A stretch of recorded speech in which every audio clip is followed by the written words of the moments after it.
eee, apa namanya, tempat, ada kegiatan-kegiatan tertentu, seperti kita juga punya deputi-deputi. Dulu tidak ada sama sekali, mereka itu cuman punya bangdul. Mereka hanya berpegang dengan bangdul. Tidak ada sama sekali, "Ini Genbi kemana? Ini Genbi ini." Tidak ada sama sekali. Genbi itu dulunya seperti tidak terkoordinir, tidak beda dengan sekarang.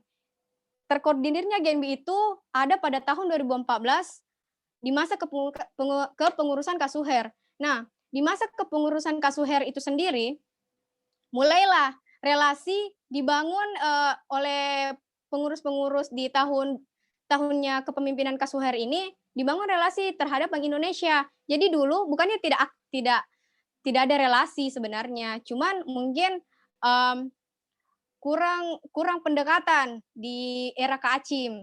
Nah, setelah Kak Suher mulailah pendekatan-pendekatan, yang dilakukan dan akhirnya itulah tadi seperti penjelasan yang, bagian slide chat itu itu dibina oleh UKLP atau, di DPW Sulsel itu Dekom namanya. Nah, karena mulailah itu, jadi kalau semisal ada seperti saya tadi katakan, kalau misalnya ada kegiatan-kegiatan, kita itu harus koordinir dengan Bank Indonesia, apakah ini bagus untuk kegiatan ini atau kegiatan-kegiatan ini, atau bisa kegiatan ini disinkronkan, dengan, semisal kegiatan Bank Indonesia. Oh, Tapi Kak, terima mungkin kasih. waktunya sisa 1 menit lagi Kak. Oh, 1 menit? Ya Allah. Iya iya iya, tunggu dulu. Eee, jadi, slide selanjutnya nih deh.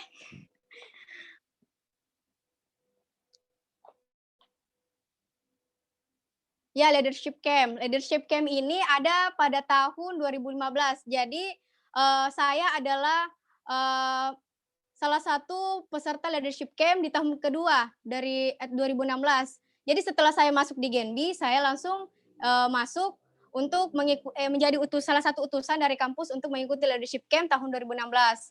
Kemudian, eee, di Komsat itu kemudian berdirinya Komsat kan, dari apa namanya, dari tahun 2012. Nah, diketuai oleh Kak Ishak. Jadi dia adalah ketua pertama dari Genbi, eee, Komsat UIN Alauddin Makassar, terus Kak Reza, terus saya sendiri, dan kepengurus-kepengurus lainnya, Kak, seperti Amri, ini juga siapa namanya, Fahmi kemarin, dan ke Akmal. Nah, mungkin bisa di next, Adek.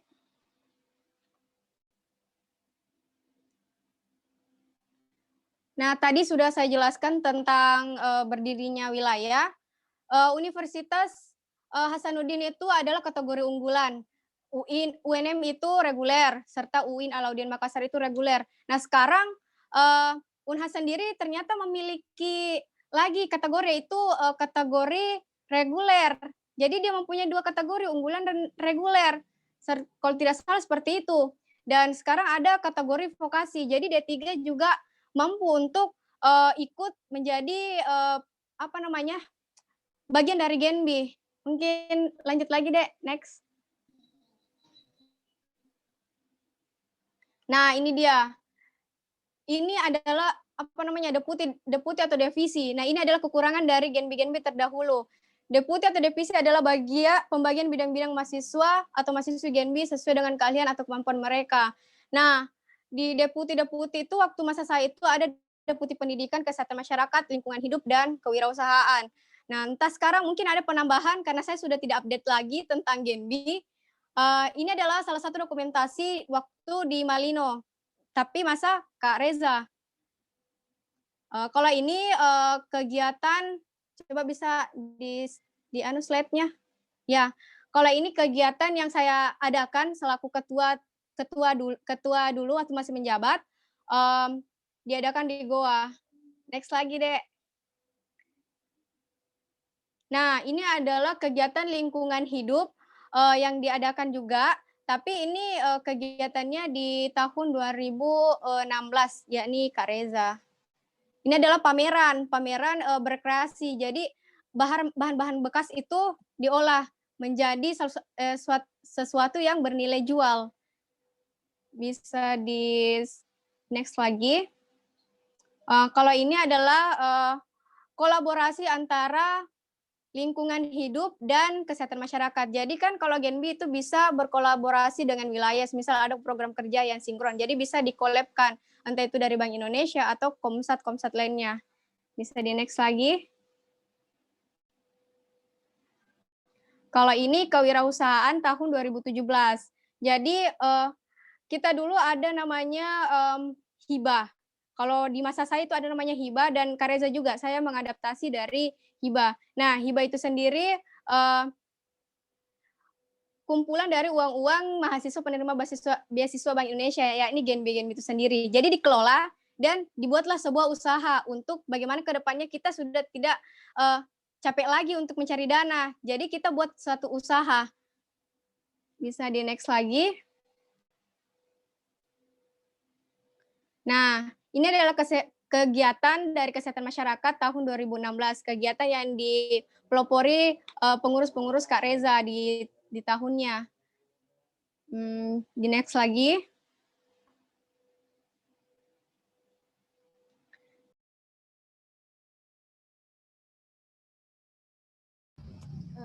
Tapi Kak Ilsa suaranya termute.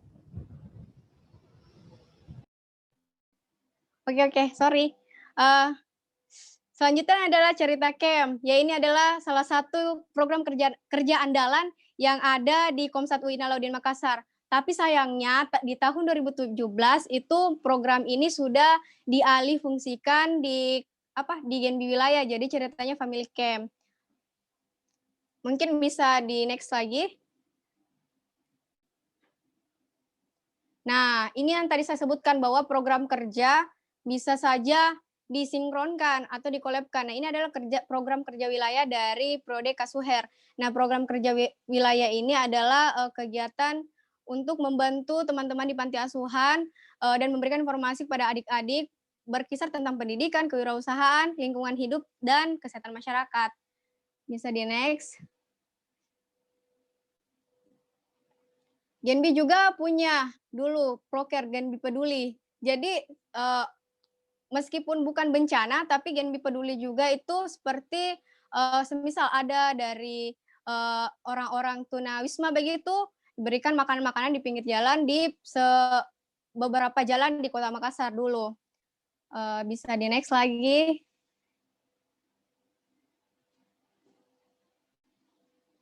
Peduli Koin, yang ini tadi saya sempat katakan bahwa kita adalah ini frontliner. Jadi di sini juga Genbi berfungsi sebagai alat komunikasi antara BI dan masyarakat. Jadi di sini kami turut andil dalam mensosialisasikan tentang Peduli Koin pada masa itu. Jadi Genbi bukan hanya sekedar hahihi saja, tapi kita juga bekerja keras untuk bagaimana kedepannya BI dan Genbi itu bisa saling menguntungkan satu sama lain dan kami juga bisa mengabdi begitu dengan apa yang BI kasih ke kita. Mungkin itu penjelasan singkat saya mengenai sejarah Genbi. Dan kalau semisal memang ada kekurangan atau ada sedikit tanggapan dari adik-adik atau masih penasaran dengan sebenarnya bagaimana itu Genbi, bisa hubungi saya. Saya orangnya welcome, jadi kita bisa diskusi-diskusi lepas lagi, entah itu di forum ini atau di mana saja. Oke, saya kembalikan kepada moderator. Baik, terima kasih kepada Kak Elsa. Jadi itulah materi tentang sejarah Genbi. Harap dicatat ya, terutama tadi itu ada fungsi dari Genbi.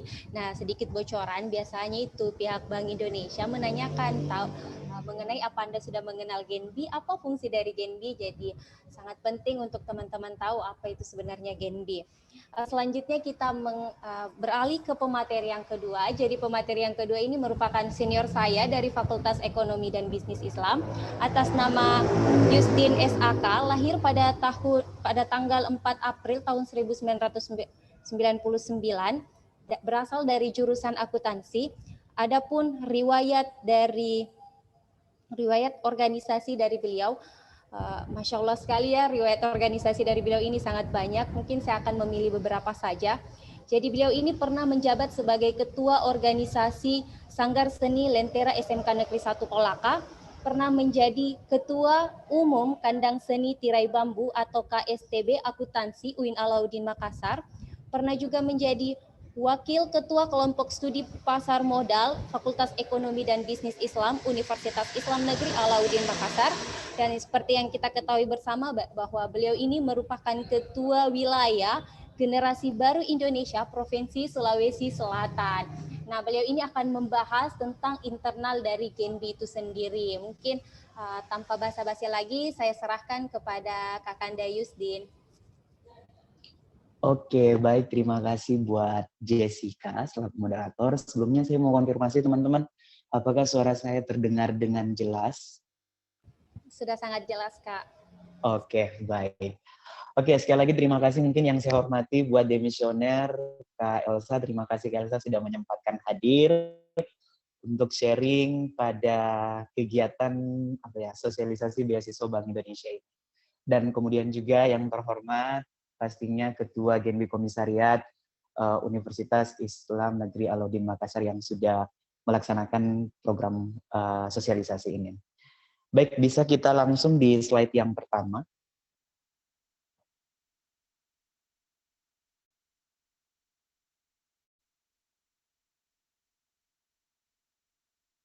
Di slide yang pertama. Sudah tertampil, Kak? Belum. Slide yang pertama.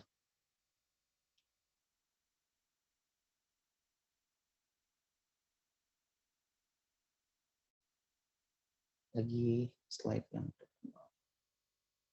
Lagi. Oh, lagi.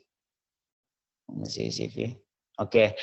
Baik teman-teman, sebelumnya tadi sudah disampaikan beberapa. Inilah CV saya.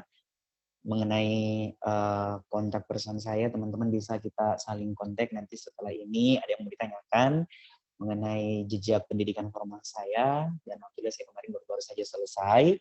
Kemudian untuk pengalaman organisasi, kemudian juga ada beberapa prestasi yang alhamdulillah sudah saya capai. Oke, langsung kita untuk lebih menghabiskan waktu di slide selanjutnya.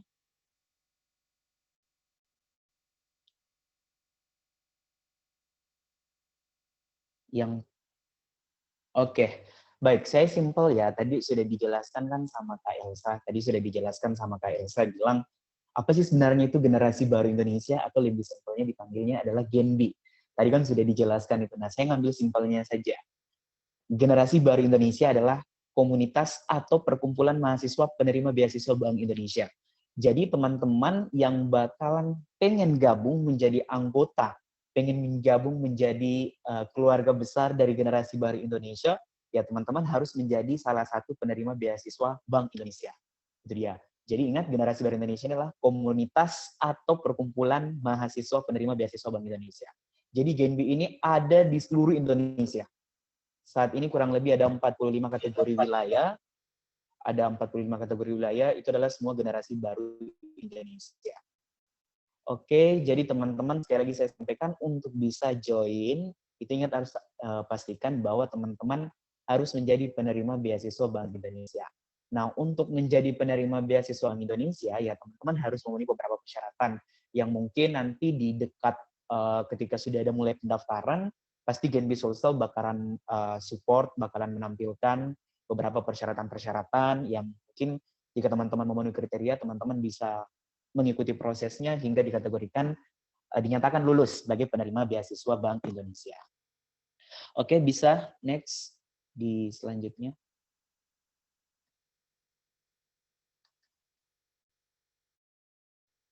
Nah, jadi saya ingat sekali lagi, jadi Bank Indonesia ini, ingat Bank Indonesia ini kan ada program PSBI, Program Sosial Bank Indonesia, di mana Bank Indonesia di mana Bank Indonesia ini mendukung yang namanya dunia pendidikan.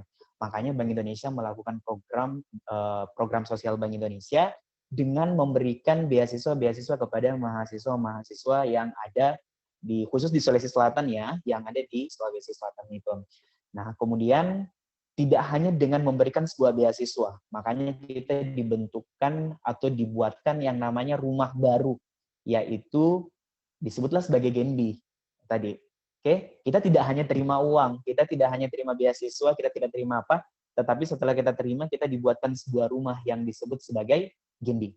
Nah, di dalam rumah tersebut, ingat, di dalam rumah tersebut, ada tugas utamanya kita, atau three roles of Genbi-nya. Yang pertama adalah sebagai frontlinernya. Tadi sudah dijelaskan sama Kak Elsa.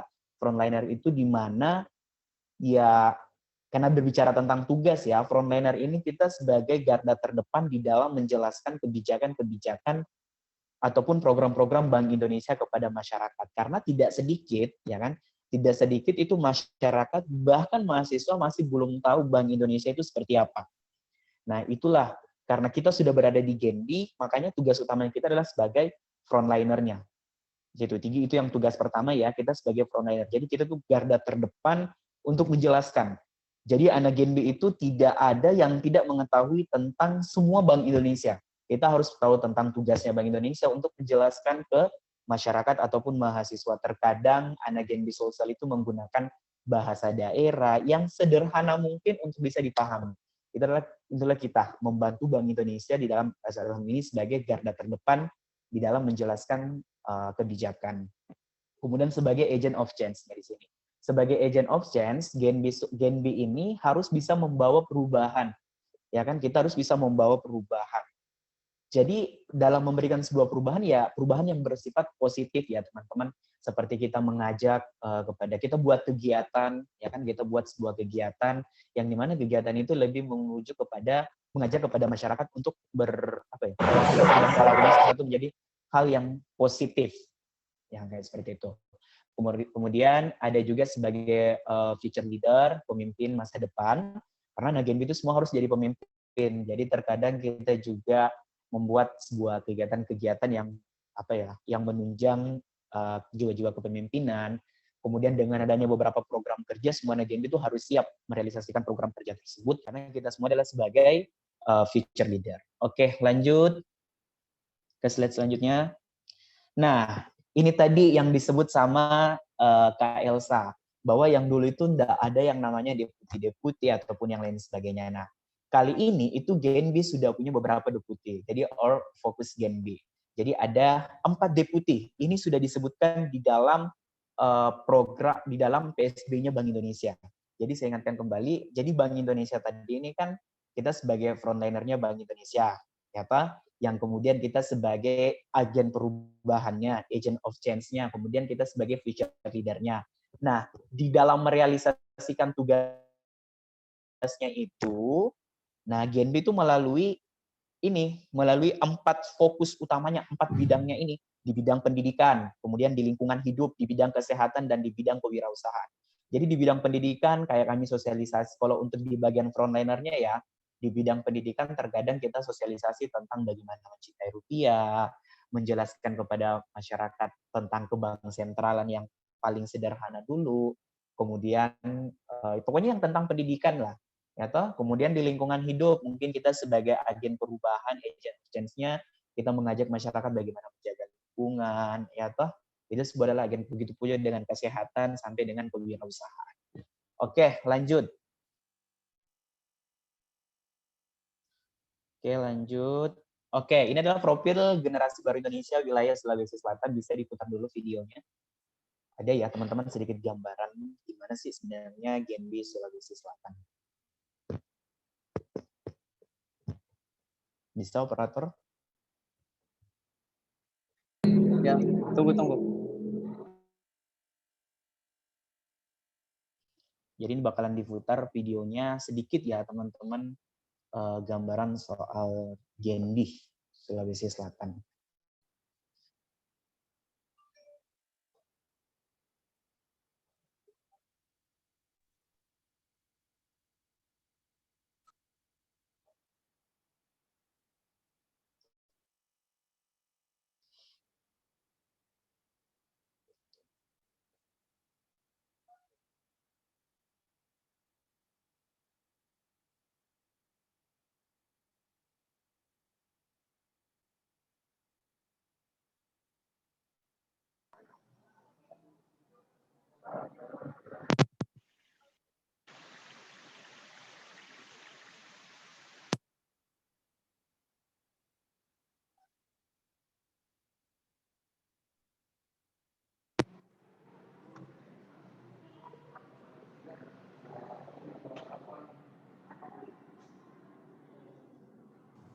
Gimana teman-teman? Apakah sudah terputar?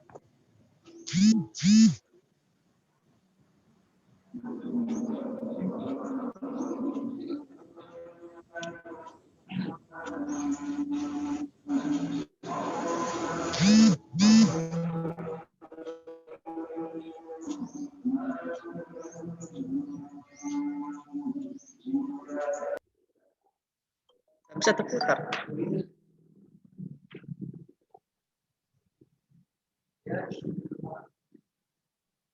Oke, kalau enggak ya sudah, enggak apa-apa, kita cancel saja. Tidak bisa ketua. Tidak bisa terputar.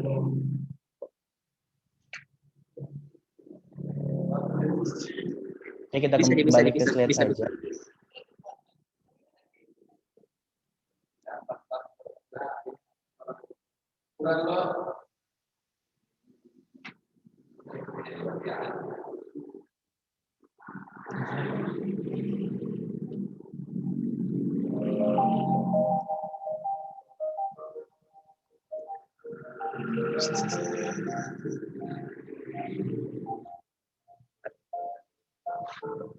Assalamualaikum warahmatullahi wabarakatuh. GNB Sulawesi Selatan telah menjadi rumah bagi para pemuda-pemudi Sulawesi Selatan, khususnya bagi para penerima beasiswa Bank Indonesia Provinsi Sulawesi Selatan. Berbagai macam keahlian, bakat yang dimiliki oleh mahasiswa Sulawesi Selatan akhirnya bisa tersalurkan karena adanya generasi baru Indonesia Provinsi Sulawesi Selatan.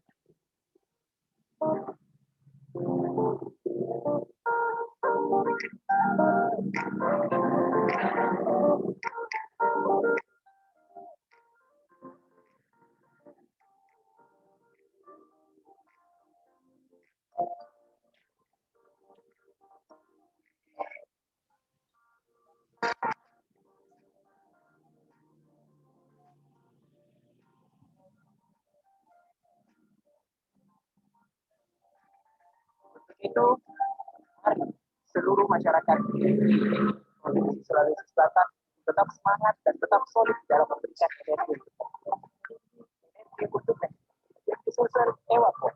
Bila itu hidayah. Wassalamualaikum warahmatullahi wabarakatuh.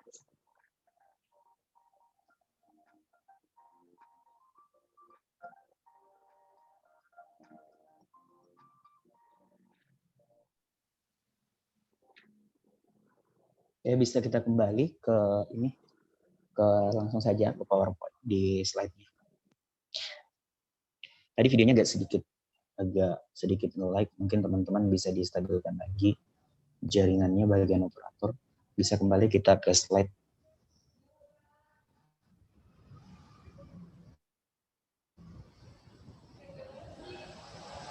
Oke, jadi teman-teman tadi sudah beberapa lihat lah, mungkin audio atau apa, tentang generasi baru Indonesia, wilayah Sulawesi Selatan. Jadi, khusus di Sulawesi Selatan, ingat, khusus di Sulawesi Selatan, generasi baru Indonesia itu terbagi menjadi 3, ada GenB 4 ya.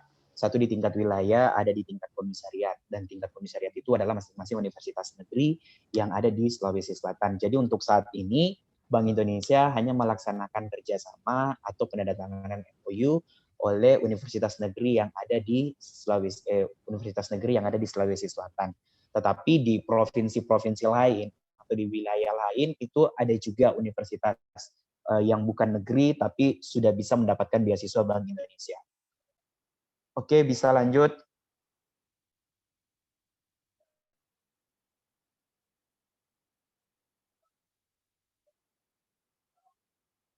Nah, kalau kita bicara tentang seperti yang tadi saya sampaikan, coba di slide yang pertama tadi logo wilayah.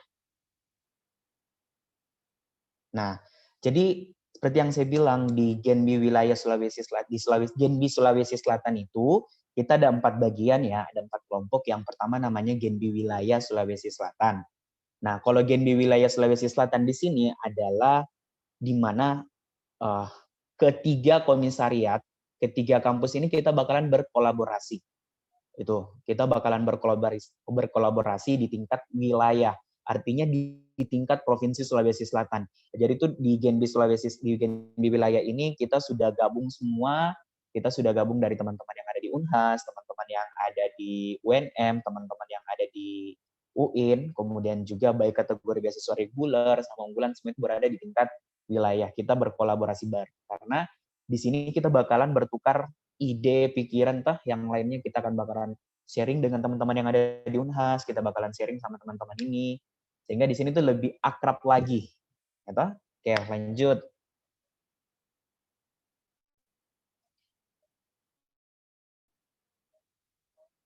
Nah, multisariat, ada Genbi Unhas, ada Genbi UIN, dan ada Genbi UNM.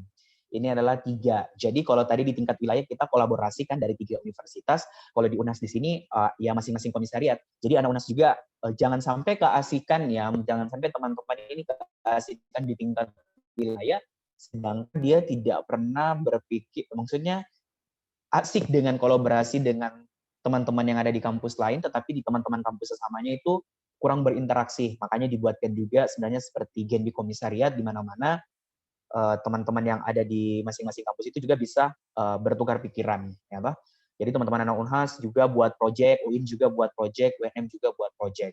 Jadi kalau teman-teman ini, taruhlah kayak teman-teman kan lolos di teman-teman dari UIN, daftar beasiswa BI. Teman-teman akan menjadi anggota, teman-teman akan menjadi bagian dari Generasi Baru Indonesia, Komisariat UIN Alauddin Makassar. Tetapi teman-teman juga akan menjadi bagian dari Genbi wilayah Sulawesi Selatan. Seperti itu. Akan tetapi masih ada juga struktur kepengurusan. Oke, lanjut.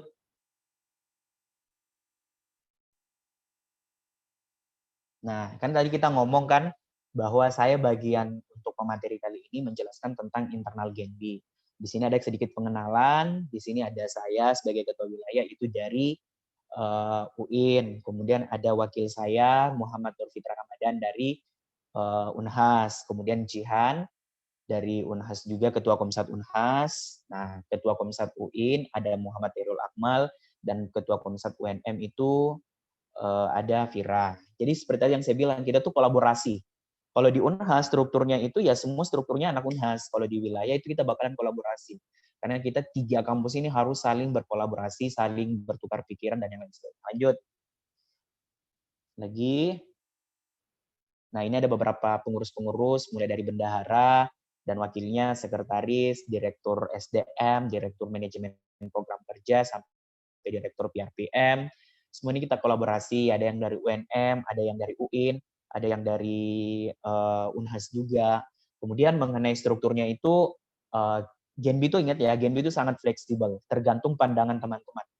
Jadi kayak kemarin kan saya membuat struktur, itu tergantung pandangan saya, kira-kira yang cocok untuk di masa kepengurusan saya itu seperti apa? Apa sih yang saya butuhkan? Apa yang saya lihat Genbi? Kemudian apa yang ingin saya bentuk? Makanya saya bentuk juga beberapa direktur-direktur kayak seperti itu. Oke, kita lanjut.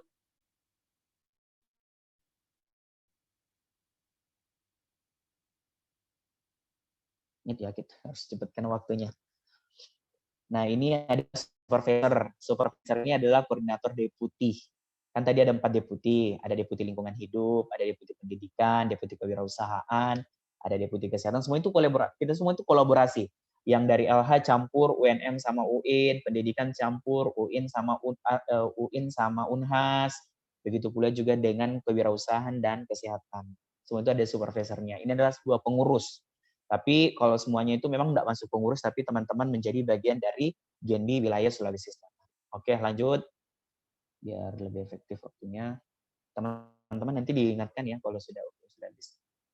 Nah, ini tadi kalau struktur yang ada di Genbi Unhas juga sama. Ada juga yang dibilang pengurus Unhas, ada juga pengurus Genbi Komisariat Unhas, strukturnya seperti apa. Tapi ini tuh semua anak Unhas yang isi. Kalau di wilayah tadi kita kolaborasi. Ini strukturnya ya, bentuk struktur dari Unhas seperti ini. Ada sekretaris, wakil ketua 1, wakil ketua 2, kemudian juga ada kepala internal, ada kepala eksternal, dan pastinya juga ada 4 deputi. 4 deputi ini itu tetap selalu ada, lingkungan hidup, kewirausahaan, kesehatan, dan pendidikan, dan itu tidak pernah dirubah karena memang di dalam PSBI-nya itu sudah ditegaskan bahwa memang kita sebagai Generasi Baru Indonesia itu selain tugasnya tadi 3 pilar tadi, nah kita melalui 3 pilar tersebut kita realisasikan mengenai 4 bidang pengabdian ini. di lingkungan hidup, kewirausahaan, kesehatan, dan pendidikan. Oke, lanjut. Nah, lanjut. Ini struktur dari UIN, ada ketua umum, ada kepala bidang SDM juga, ada kepala bidang manajemen program kerja juga, ada ini. Terus teman-teman lihat di sini ada dibilang koordinator PRPM ya kan. Kalau di sebenarnya PRPM itu tidak disebutkan di dalam ini ya, tidak disebutkan di dalam PSBI-nya Bank Indonesia. Tetapi PRPM ini dia kayak semacam deputy support. Dia adalah yang support semua deputi. Kalau biasanya sih di organisasi kampus itu biasa disebut sebagai humas. Nah, kalau di Genbi itu dia sebutnya sebagai PRPM. Semua tentang desain-desain, video, itu mereka semua yang bakalan kerja. Jadi, memang orang-orang yang ada di Genbi di generasi baru Indonesia itu adalah orang-orang yang memang berkompeten di dalam berbagai bidang keilmuan. Sudah ada yang pintar mendesain, sudah ada yang pintar menyanyi, pokoknya semua ada. Karena memang di Genbi ini, itulah saya bilang tadi, di Genbi ini adalah orang-orang memang yang sangat luar biasa. Jadi itu orang-orang yang ada dalam Genbi itu tidak lagi seperti apa ya? Mungkin kalau teman-teman masih di organisasi kampus ataupun yang lain sebagainya agak sedikit berbeda. Karena orang-orang yang masuk di Genbi ini adalah orang-orang yang cerdas, bisa dikatakan orang yang cerdas. Karena kalau nggak cerdas, dia pasti nggak pada apa ya, nggak diberikan beasiswa. Makanya orang-orang cerdas itu dan pasti mereka memiliki yang namanya keterampilan. Sudah ada yang pintar MC, ada yang pintar ngaji, ada yang pintar bahasa Arab, bahasa Inggris. Pokoknya semua sudah ada. Jadi di Genbi ini gampang ya, kita bukan gampang sih. Maksudnya untuk merealisasikan tugas Genbi 3 pilar tadi itu melalui keahlian-keahlian kita itu sangat memudahkan. Jadi asiknya di Genbi itu seperti itu. Kita tuh bisa salurkan semua bakat. Ada yang jago MC, ayo silakan. Ada yang jago nyanyi, ayo silakan. Ya seperti itu. Jadi yang punya bakat itu bakalan tersalurkan. Ya seperti itu. Lanjut. Lagi ada juga ya di tingkat UNM. Strukturnya itu seperti bagaimana? Ya, seperti ini. Hampir sama dengan UIN. Oke, lanjut lagi. Nah, untuk di masa Genbi di tahun 2020 ini, selama masa kepemimpinan saya, kami menyusun visi bersama wakil saya adalah menjadikan Genbi Sulsel sebagai Genbi terbaik dan sebagai komunitas penerima beasiswa yang memiliki pribadi-pribadi yang aktif, kreatif, bertanggung jawab, serta mampu memberikan kontribusi nyata. Jadi pribadi-pribadi yang aktif ini yang sangat kita support. Jadi teman-teman itu sekarang alhamdulillah ya, di generasi baru Indonesia, Provinsi Sulawesi Selatan, Komsat dan wilayah itu bisa menghasilkan program kerja sebanyak 70 lebih lah. 70 lebih program kerja yang sudah dihasilkan dan itu adalah hasil kreativitas teman-teman. Makanya kami mendorong teman-teman itu menjadi orang yang kreatif. Bayangkan saja di tengah pandemi ini kami bisa melaksanakan kegiatan-kegiatan di tengah pandemi. Berarti saking kreatif. Jadi teman-teman yang ada ini di Genbi Sulsel itu memang teman-teman yang sangat kreatif, memandang di tengah pandemi seperti ini, apa sih yang bakalan kita buat, proyek apa sih yang bakalan kita buat.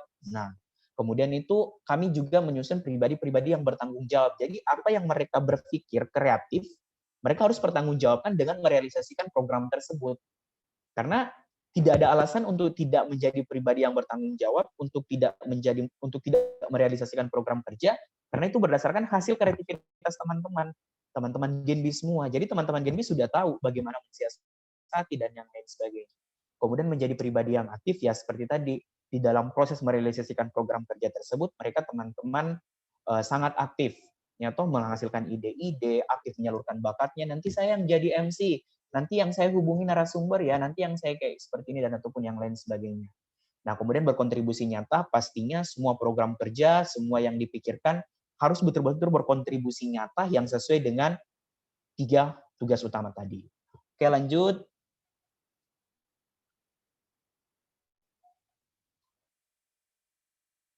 Kita kembali ke visi misi tadi, ke visi misi, saya ulang, saya belum jelaskan yang misi ya. Untuk yang misi, kami meningkatkan kebersamaan dan rasa kekeluargaan di antara seluruh elemen Genbi. Jadi kami berusaha bagaimana menghadirkan rasa kekeluargaan. Biasa kan ada sekat-sekat sih, biasanya sih ada sekat-sekat kayak, dan ini hal yang wajar ya kan di organisasi manapun terkadang, ya saya sama UIN, saya sama ini, saya sama ini, saya anak UNM aja deh bang berteman, saya anak UIN saja yang berteman. Nah, makanya itu ada yang namanya Genbi wilayah. Jadi kita bisa saling kolaborasi dan bisa saling akrab. Tahu-tahu kita bisa dapat keuntungan dengan akrab sama mereka. Kita bisa banyak relasi sama teman-teman yang lain. Taruhlah anak hukum UIN ketemu sama anak hukum Unhas. Kan bisa saja mereka sharing ataupun yang lain sebagainya. Saya dari akuntansi, butuh ide-ide juga dari teman-teman akuntansi Unhas.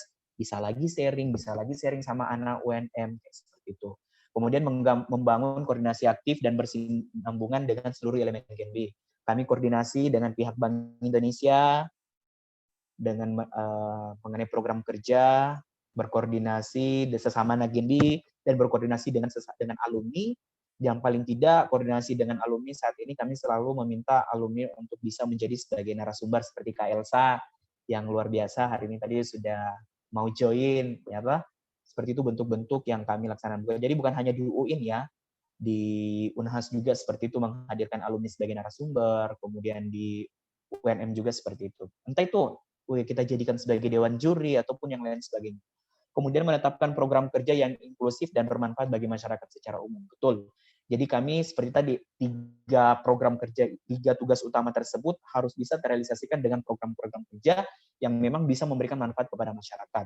Kemarin kita sosialisasi anak Genbi ya, ini anak Genbi nih yang berpikir, Kak, bagaimana kalau kita buat program kerja tentang Genbi Ngompos? Itu kegiatannya seperti apa? Iya Kak, sekarang kan lagi tren orang ibu-ibu tanam-tanam bunga. Bayangkan loh, dia langsung berpikir, ibu-ibu tanam-tanam bunga, bagaimana kalau kita buat seperti ini? Terus pematerinya siapa?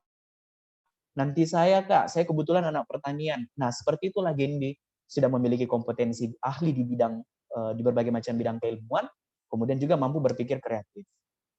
Oke, lanjut ke slide selanjutnya. Nah, kemudian mengoptimalkan fungsi dan tugas dari struktur Genbi, kami sudah mengatur beberapa struktur tersebut, kami menjelaskan tupoksinya yang dimana untuk melancarkan semua kegiatan dari Genbi Sulsel.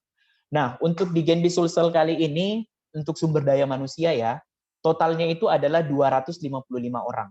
255 orang itu sebagai penerima beasiswa di tahun 2020 sampai hari ini. Di mana dari 255 orang ini, Genbi Unhas itu 105 orang. Ada 30 orang di kategori unggulan, dan ada juga sekitar 75 orang di tingkat reguler. Kemudian ada penerima di UIN yang sedang menerima di tahun ini 75, di UNM juga 75. Nah terus Kak, kok ada non-penerima? Jadi non-penerima seperti ini adalah teman-teman yang memang sudah tidak terima beasiswa, tapi memiliki jiwa semangat Genbi itu yang sangat luar biasa. Ya toh, terkadang itu mereka sudah terima di tahun kemarin, tapi tahun ini masih pengen join di Genbi, saya masih pengen join di Genbi. Ya sudah, terkadang kita panggil sebagai bagian dari pengurus, karena kan mereka sudah melihat yang namanya kepengurusan tahun kemarin. Ya mungkin saja teman-teman yang tidak menerima ini mau, ya toh, sudah memiliki strategi. Saya pengen, taruhlah kayak tadi dibilang kayak Elsa, ada yang anak LH. Saya pengen jadi supervisornya LH. Saya punya beberapa ide-ide yang ingin saya sampaikan sama teman-teman. Jadi kita masuk. Jadi kalau teman-teman nanti sudah tidak menerima beasiswanya, itu teman-teman masih tetap bisa join. Yang jelas teman-teman betul-betul aktif di Genbi. Nah, jadi itu non-penerimanya itu ada 16 orang, sumbernya dari Unhas 1 orang, UIN 9 orang, dan UNM itu ada 6 orang. Jadi totalnya itu adalah 16 orang. Oke, lanjut. Lebih waktunya juga sudah habis. Nah, untuk di Genbi Sulsel kali ini kita sudah menerapkan yang namanya kategori anggota aktif, ya toh. Jadi teman-teman yang bakalan bergabung di Genbi Sulsel itu memang harus aktif. Karena teman-teman di saat teman-teman ingin melaksanakan interview ataupun wawancara, teman-teman bakalan menandatangani sebuah perjanjian di atas materai bahwa memang teman-teman itu bisa aktif. Ya toh? Makanya untuk bisa mengukur keaktifan teman-teman tersebut, kami membuat sebuah standar keaktifan seperti ini. Semua itu rata, semua rata, tingkat keaktifannya itu semua rata. Dan pastinya bakalan tetap terkoordinir dengan pihak Bank Indonesia. Jadi terkadang ya ada anak Genbi yang mungkin tidak aktif, ya sudah beasiswanya itu diputuskan. Karena itu merupakan sesuatu hal yang sia-sia ketika Bank Indonesia memberikan beasiswa kepada anak Genbi. Ingat, beasiswa kepada anak Genbi.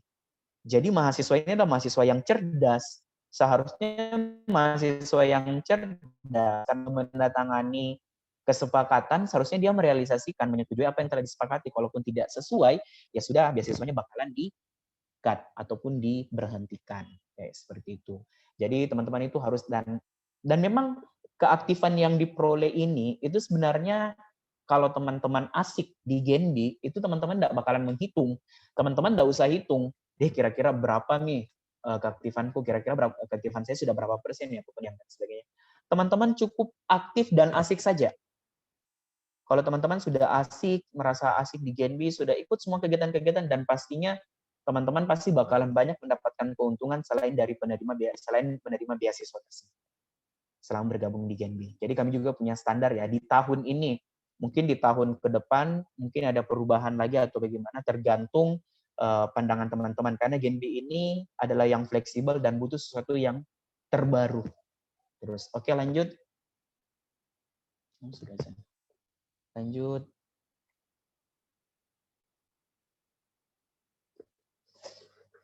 Nah, ini adalah total program kerja. Total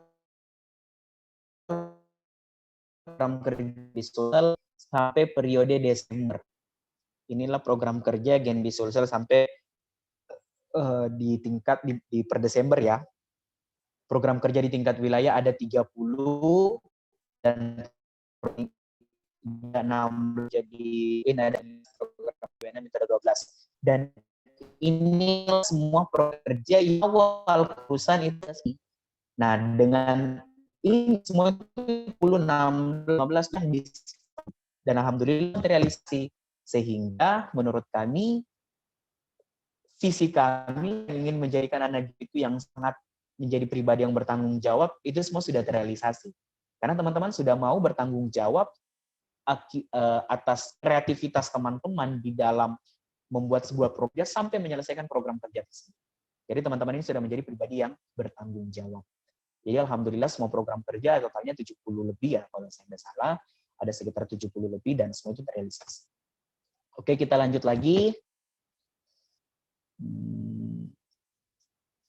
Nah, inilah di dalam Genbi itu kita ada beberapa tetap koordinasi ya, karena kita di bawah Bank Indonesia.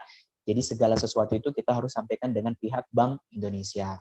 Yang pertama, jadi yang paling tidak yang sering kita koordinasikan adalah biasanya sih kalau mengenai sesuatu hal yang urgent, pengambilan keputusan, terkadang saya selaku ketua wilayah koordinasi dulu dengan teman-teman ketua Komsat sampai pengurus.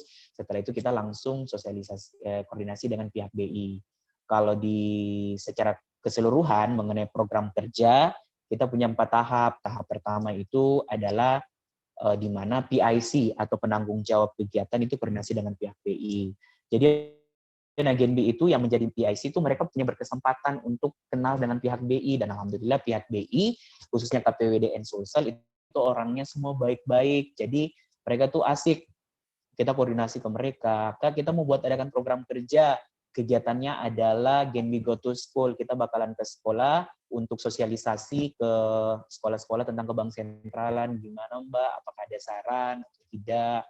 Biasa disarankan lagi, Mbak kita mau buat kegiatan offline, apakah bisa? Terkadang kita disampaikan bahwa ini di tengah pandemi, usahakan kita yang berubah ke online. Itulah proses koordinasi di tahap 1.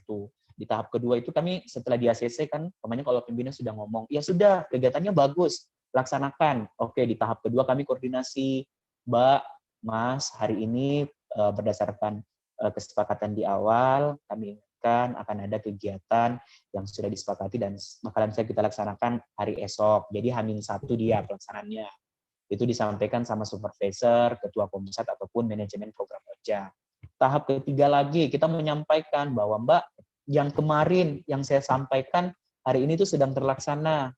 Ini video dokumentasinya, live reportnya kan, adakah yang sementara sambutan. Dan koordinasi keempat, Mbak, kami mau menyampaikan yang kemarin kami rencanakan, koordinasikan, yang sudah kami sampaikan dan sudah terlaksana. Ini beberapa media-media yang sudah meliput kegiatan kami, press release-nya Mbak, ini dokumentasinya, kayak seperti itu. Oke, tadi satu slide lagi yang terakhir.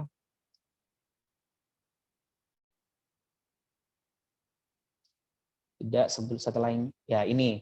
Jadi di dalam Genbi itu khusus di kepengurusan kami ada buat kesekretariatan, perbendaharaan, kemudian supervisor dan PRPM.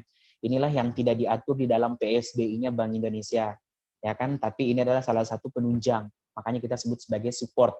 Untuk di kesekretariatan, kita punya database. Jadi teman-teman itu yang sudah tergabung di Genbi, itu bakalan kita punya database-nya. Jadi suatu saat ketika kita pengen, kayak tadi, koordinasi dengan alumni, menghadirkan alumni untuk menjadi narasumber dewan juri, ya kami tinggal buka database. Seperti itu. Kemudian di bagian administrasi juga pastinya, di dalam persuratan, pada umumnya lah seperti organisasi, tapi organisasi Genbi ini sangat berbeda. Bukan ya, kita komunitas. Nah, kemudian ada protokoler. Protokoler di sini adalah di mana seorang sekretaris untuk memastikan kegiatan-kegiatan itu berjalan dengan lancar. Kayak seperti ini kan, teman-teman sebelum dilaksanakan kegiatan ini tuh ada sebenarnya yang namanya gladi. Nah, gladi itu dipandu sama sekretaris, biasanya untuk memastikan bahwa sudah lengkap enggak, materinya sudah ada enggak, video-videonya sudah ada enggak disiapkan, audionya sudah bagus atau enggak. Kemudian ada perbendaharaan. Pembukuan, alhamdulillah tahun ini saya sebagai ketua wilayah dan kebetulan anak akuntansi, saya sudah buatkan format pembukuan untuk teman-teman bendahara di Komsat ataupun di wilayah. Alhamdulillah semua dananya, alhamdulillah kita disupport ya sama Bank Indonesia selalu support. Makanya kita harus tetap koordinasi dengan Bank Indonesia. Kalau Bank Indonesia mengatakan ada sarannya seperti ini, ya sudah kita saling bertukar pikiran lah. Terkadang seperti ini, bagusnya seperti ini, dan lain sebagainya. Makanya Bank Indonesia itu bakalan selalu support. Ada puluhan juga, jadi makanya ada pembukuan yang makanya dikelola adalah tentang keuangan-keuangan dari dana dari Bank Indonesia yang diberikan sama Genbi. Kemudian dari supervisor, itu tadi pengawasan deputi, ada PRPM, publikasi, press release, sosial, dan sebagainya. Oke, kita lanjut. Adakah lagi slide-nya? Oke, sudah, terima kasih. Mungkin itu saja yang dapat saya sampaikan, pengantar sedikit tentang Genbi dan bagaimana kegiatan Genbi Sulawesi Selatan. Baik, sekali lagi terima kasih ya buat semuanya teman-teman yang sudah join. Saya kembalikan sama Jessica, moderator. Baik, terima kasih kepada Kak Justin. Jadi itulah materi terkait internal dari Genbi itu sendiri. Jadi mohon dicatat baik-baik ya. Ada beberapa deputi yang terdapat di Genbi di Genbi wilayah Sulawesi Selatan.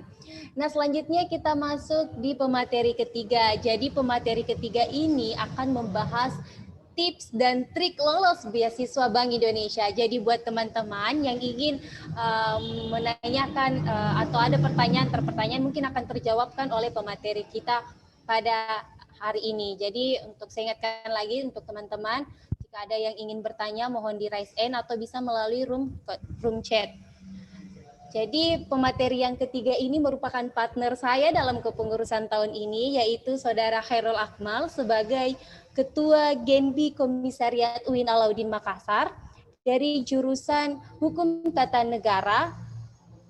Adapun riwayat organisasi lainnya, yaitu dia pernah menjadi Wakil Ketua Umum Ikatan Penggiat Peradilan Semu dan pernah juga menjadi Sekretaris Umum Senat Mahasiswa Fakultas Syariah dan Hukum.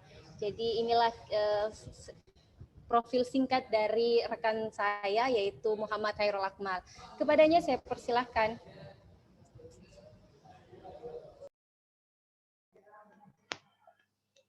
Ya, terima kasih.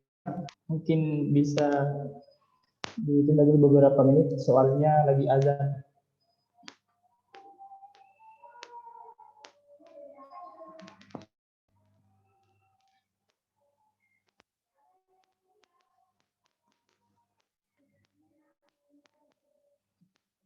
Ya, mungkin bisa kita mulai ya. Sebelumnya saya sangat berterima kasih kepada Kak Elsa. Kak Elsa juga merupakan senior saya di jurusan HPK. Dulunya HPK, sekarang menjadi HPN. Dan terima kasih kepada pemateri kedua, yaitu Kak Justin, yang sempat juga hadir membawakan materi terkait game di masa sekarang.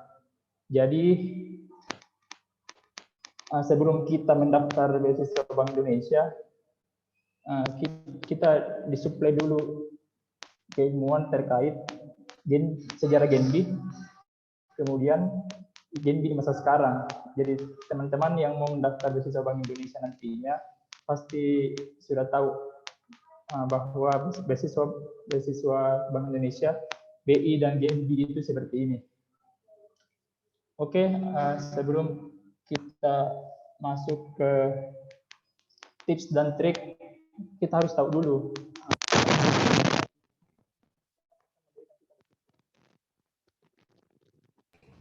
Mohon maaf Saudara Akmal, suara Anda kayaknya tidak terdengar.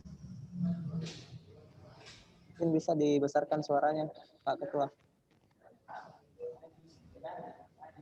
Belum terdengar. Mohon peserta lain mute ya suaranya. Mungkin kendala di headset Saudara Akmal. Coba lepas headset. Belum terdengar. Halo, tes. Ya, oke, sudah Jelas? Ya, silakan. Oke, saya ulangi. Sebelum kita jauh membahas tips dan trik, maka kita kenali dulu siapa yang akan memberikan kita beasiswa. Sebelumnya sudah disampaikan terkait Genbi dan Bank Indonesia, relasi antara Genbi dan Bank Indonesia itu seperti apa, sudah disampaikan oleh materi sebelumnya. Jadi bisa di next. Oke, sebelum kita jauh lebih membahas terkait tips dan trik, kita harus kenali dulu siapa yang akan memberikan kita beasiswa. Jadi beasiswa ini jadi beasiswa Bank Indonesia.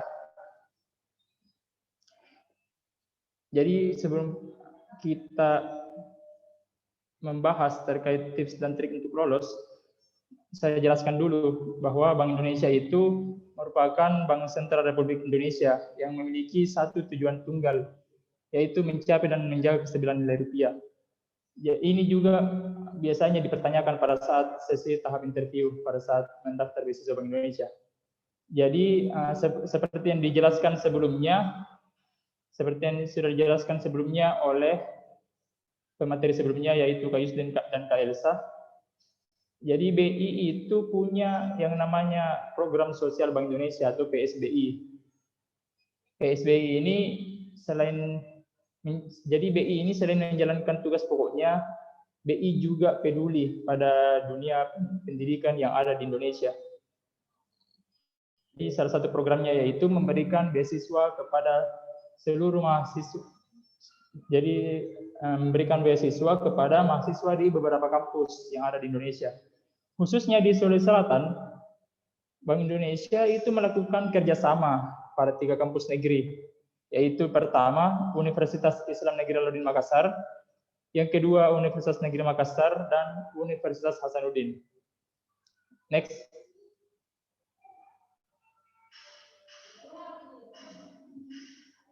Bisa di next. Halo MC. Ya. Kepada siapa beasiswa Bank Indonesia yang diberikan? Jadi beasiswa Bank Indonesia ini diberikan kepada mahasiswa strata 1 atau S1 dan telah menyelesaikan 40 SKS. Jadi yang bisa mendaftar beasiswa Bank Indonesia yaitu mahasiswa semester 3 dengan IPK minimal 3,0. Lalu ada yang bertanya, Kak, apakah bisa mahasiswa S2 mendaftar beasiswa Bank Indonesia? Jawabannya itu beasiswa Bank Indonesia ini hanya untuk mahasiswa S1 dan sampai sekarang Bank Indonesia belum membuka pendaftaran beasiswa Bank Indonesia untuk jenjang S2. Ya, next lagi.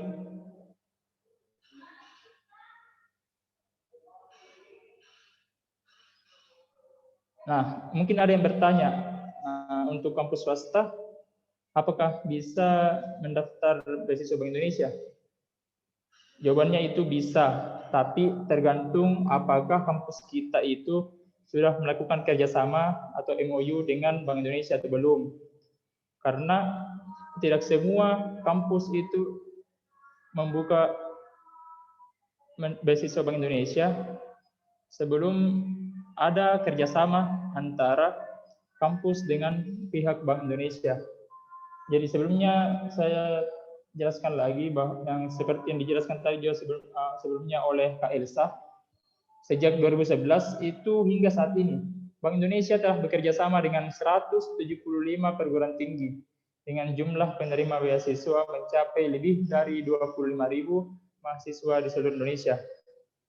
Adapun dari perguruan tinggi tersebut, yaitu 119 perguruan tinggi negeri dan 56 perguruan tinggi swasta.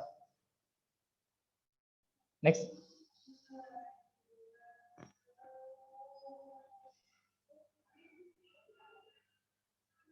Nah, mungkin ada yang bertanya, apakah semua jurusan atau prodi bisa mendaftar beasiswa Bank Indonesia? Jawabannya itu bisa. Jadi, khususnya di Sulawesi Selatan, sejak tahun 2020 kemarin itu beasiswa, maksud saya Bank Indonesia itu mengubah kebijakan terkait beasiswa Bank Indonesia. Sebelumnya Bank Indonesia hanya membuka pendaftaran beasiswa bagi mahasiswa jurusan tertentu. Jadi tidak dulunya itu sejak 2019 ke belakang, 2019, 2018, 2016 itu ke belakang, itu cuma hanya jurusan yang terkait dengan ekonomi ataupun terkait dengan kebank sentralan, yang ada hubungannya dengan Bank Indonesia. Seperti yang saya lampirkan di PUPT, ada jurusan ilmu ekonomi, manajemen, akuntansi, perbankan, statistika, hukum, komunikasi, dan teknik. Ya, next lagi.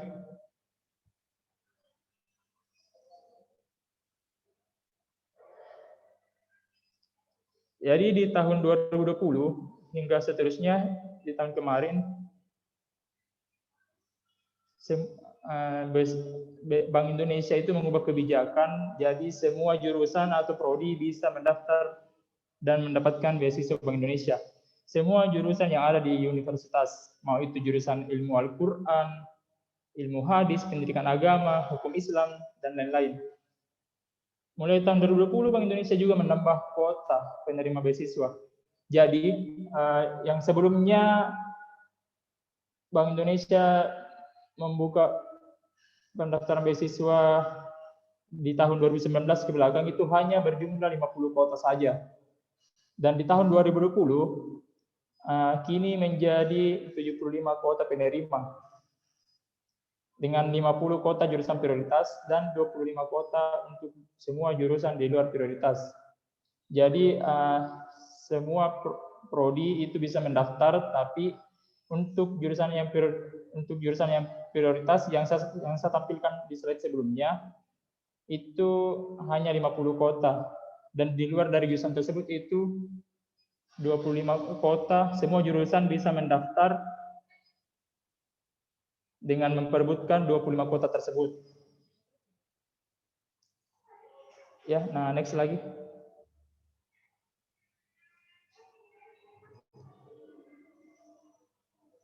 Next. Oke. Jadi beasiswa Bank Indonesia ini terdiri dari beasiswa reguler dan beasiswa unggulan. Mungkin ada yang bertanya, apa perbedaan kedua beasiswa tersebut? Perbedaannya itu ada dua. Yang pertama terkait nominal dan persyaratan. Jadi untuk nominalnya, beasiswa reguler itu mendapatkan beasiswa 1 juta per bulan. Dan untuk beasiswa unggulan itu dia mendapatkan 1,5 per bulan, 1.500.000 per bulan. Nah, perbedaan yang kedua yaitu terkait persyaratan. Yang membedakan antara beasiswa reguler dan unggulan itu persyaratannya. Untuk beasiswa reguler itu melampirkan surat keterangan tidak mampu atau SKTM.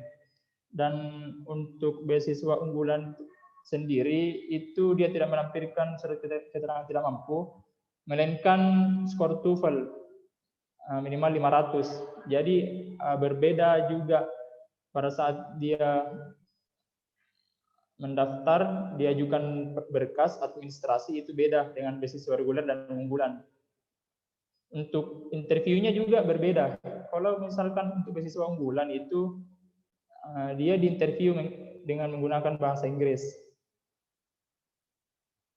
Oke. Next.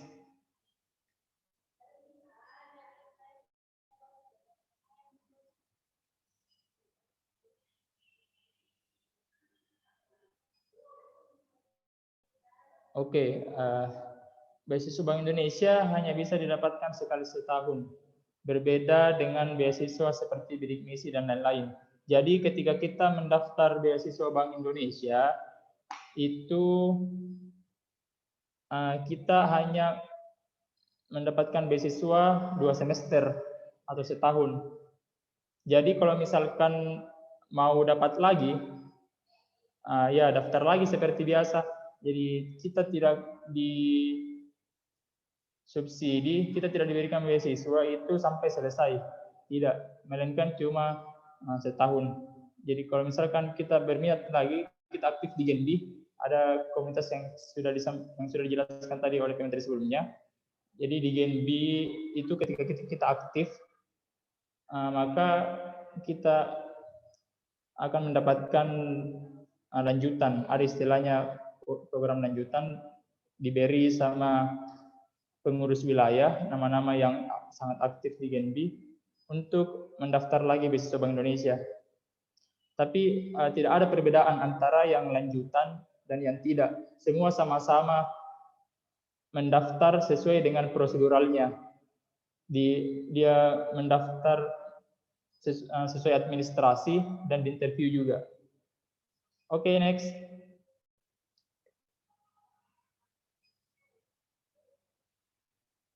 Nah, lolos beasiswa sampai 3 kali. Jadi anak Genbi itu sampai ada yang mendaftar beasiswa sampai 3 kali, ada yang diinterview sampai 3 kali. Seperti saya, berdasarkan pengalaman, saya menerima beasiswa Bank Indonesia itu sejak 2018 sampai 2020. Jadi ada 3 tahun saya mendapatkan beasiswa Bank Indonesia ini. Tapi pada saat 2018 itu saya cuma mendapatkan setengah.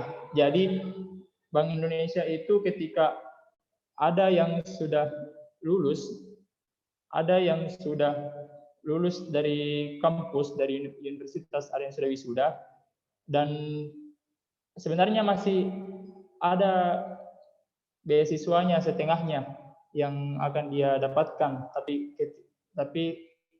ketika dia sudah lulus, maka dia sudah tidak berhak untuk mendapatkan setengah dari beasiswa yang dia dapatkan kemarin.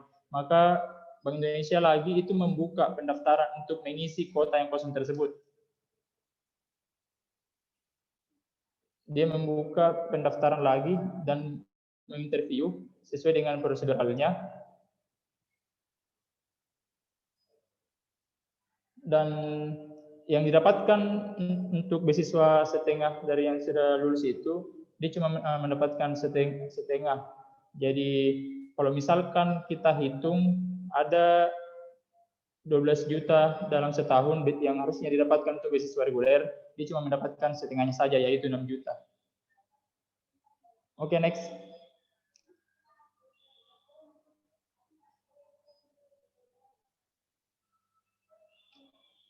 Oke, jadi selanjutnya itu tahap seleksi beasiswa Bank Indonesia. Tahap seleksinya itu cuma ada 2, yaitu pertama seleksi administrasi dan kedua seleksi wawancara atau interview. Saya tidak tahu ya, kalau ini saya dapat datanya cuma untuk di Sulsel. Saya juga searching, ternyata kalau misalkan di kampus-kampus lain atau provinsi lain itu ada seperti seleksi psikotes. Tapi sesuai dengan pengalaman saya, selama mendaftar beasiswa Bank Indonesia itu seleksinya itu cuma ada 2, yaitu tahap seleksi administrasi, yang kedua seleksi wawancara atau interview. Next lagi.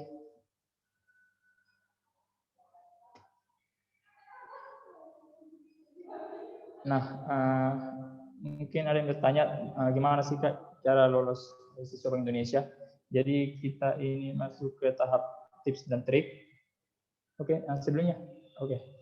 Pertama itu terkait seleksi administrasi. Jadi cukup simpel teman-teman, kalau misalkan kita mau mendaftar beasiswa Bank Indonesia, itu pertama kita harus lengkapi dulu berkas administrasinya. berkas administrasi itu tentunya kita dapatkan di kampus masing-masing. Jadi saya jelaskan dulu terkait seleksi administrasi. Ada 2 berkas yang harus kita lengkapi. Pertama, berkas secara umum yang diminta oleh BI. Kenapa saya bedakan antara berkas secara umum dan berkas secara khusus? Jadi biasanya itu Bank Indonesia hanya meminta berkas secara umumnya saja. Tidak ada tambahan. Namun ketika sudah masuk persyaratan itu di kampus, biasanya itu kampus menambahkan sendiri berkasnya. Seperti misalkan di UIN itu sendiri, untuk berkasnya yang diminta oleh universitas itu biasanya kita melampirkan sertifikat CBT. Kan pada saat kita masuk di UIN itu ada program CBT selama 3 hari. Dan teman-teman itu sudah melakukannya pada saat mahasiswa baru. Jadi untuk berkas yang diminta universitas itu ya sertifikat CBT. Dan tentunya kalau misalkan kita mau lolos tahap administrasi, kita lengkapi apa yang diminta kampus dan apa yang diminta oleh BI. Yang kedua itu seleksi tahap wawancara. Nah, sedikit saya jelaskan terkait tahap wawancara atau interview. Yang pertama itu kita diminta untuk deskripsikan tentang diri kita dengan sebaik mungkin, dengan tidak bertele-tele, jelas dan padat yang kita sampaikan tentang diri kita. Yang kedua itu jelaskan tentang karakter kita. Kita itu seperti apa, kebiasaan kita, apa yang kita lakukan, serta kelebihan dan kekurangan diri kita. Kita ditanya apa kelebihan dan apa kekurangan. Tentunya teman-teman harus siap dengan pertanyaan-pertanyaan yang ditanyakan oleh pegawai Bank Indonesia. Selanjutnya kita harus jujur, fokus pada pertanyaan. Biasanya ada beberapa teman-teman yang terkendala hingga tidak lolos, itu karena dia asal cerita, dia asal buat-buat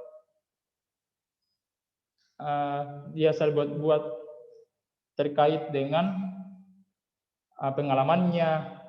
Jadi kita harus fokus pada pertanyaan. Tentunya apa yang ditanyakan ke kita itu, maka kita harus jawab sesuai dengan apa yang ditanyakan. Selanjutnya Bank Indonesia. Jadi belum di next.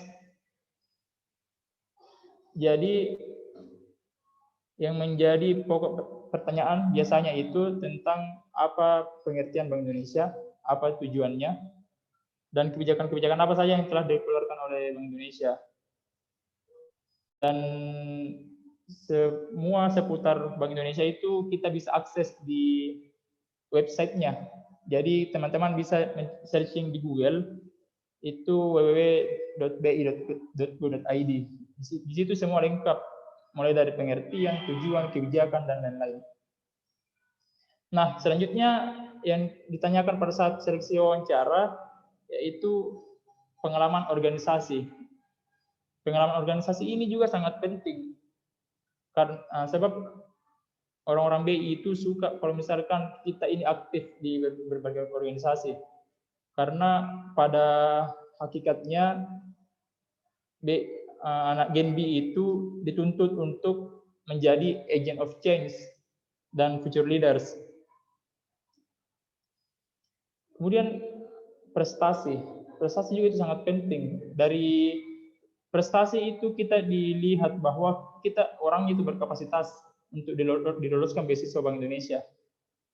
Kalau misalkan semakin banyak prestasi yang kita capai, yang kita raih, itu menjadi penunjang untuk kita lolos. Pengalaman juga saya waktu saya diwawancara, pada saat itu saya mengikuti delegasi piala KPK di Aceh. Ya, saya sampaikan kepada yang wawancara bahwa kalau misalkan saya lolos, uangnya bisa saya pakai untuk saya berangkat ke Aceh. Dan alhamdulillah saya lolos dan berangkat dan juga mendapatkan juara. Kemudian yang ditanyakan juga itu terkait pengalaman dan kegiatan sosial. Jadi teman-teman ketika diwawancara, kita juga ditanyakan, apa kegiatan yang telah kita lakukan, apa kegiatan yang sosial, kegiatan yang bermanfaat kepada orang lain yang telah kita lakukan. Jadi teman-teman harus persiapkan.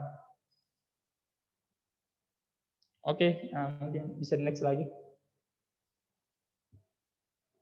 Oke, jadi setelah lolos beasiswa Bank Indonesia,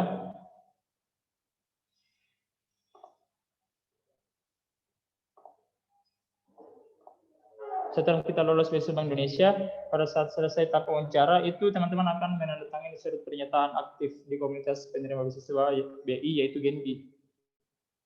Seperti tadi yang dijelaskan oleh pemateri sebelumnya.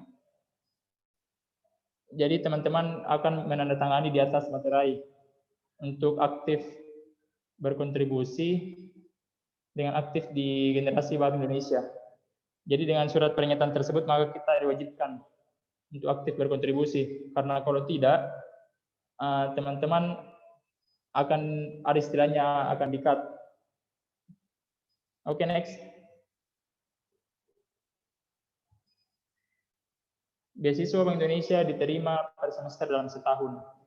Jadi kalau misalkan penyampaiannya itu beasiswa Bank Indonesia diterima per bulan,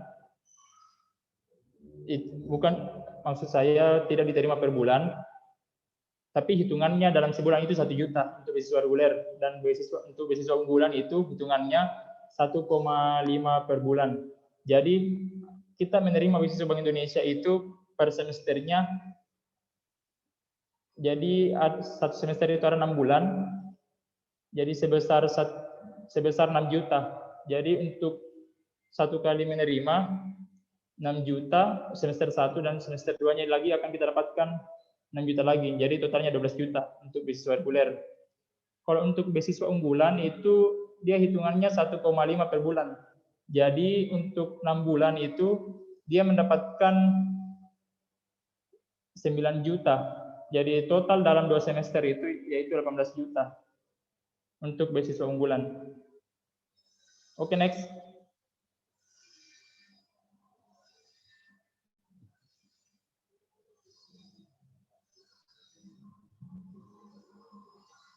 Moderator bisa next lagi.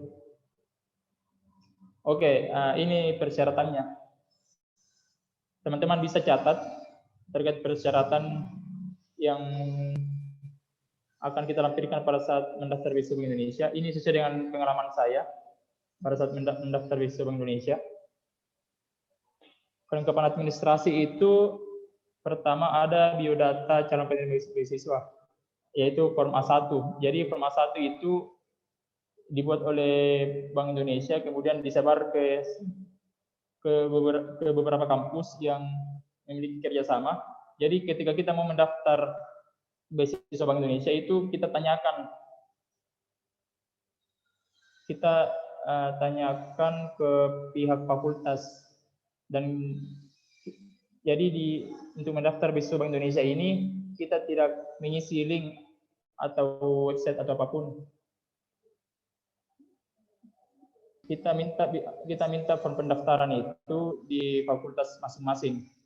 Kemudian yang kedua itu yang diminta fotokopi kartu tanda mahasiswa, KTP dan kartu keluarga.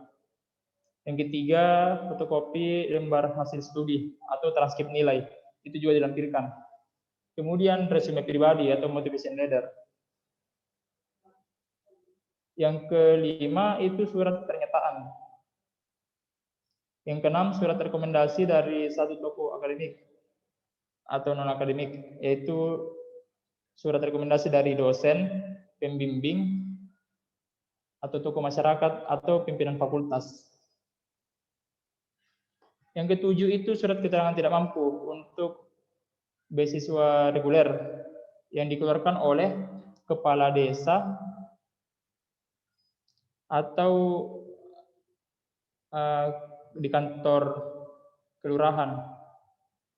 Selanjutnya itu yang ke-8, skor TOEFL untuk beasiswa unggulan. Jadi untuk skor TOEFL-nya itu minimal 500. Oke, mungkin next lagi.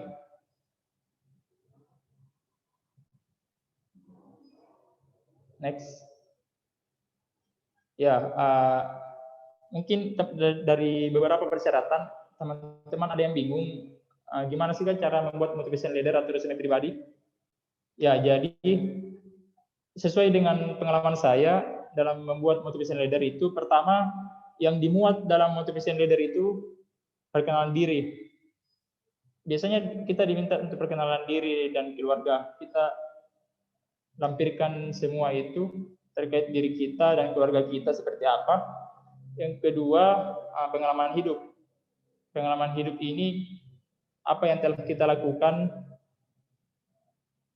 Apa misalkan kita dulu ini bekerja dalam menafkahi keluarga, dalam mencari biaya SPP, itu semua dilampirkan di motivation letter.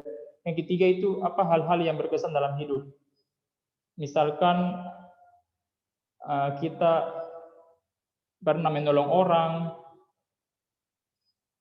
ataukah menolong orang pada saat kesusahan.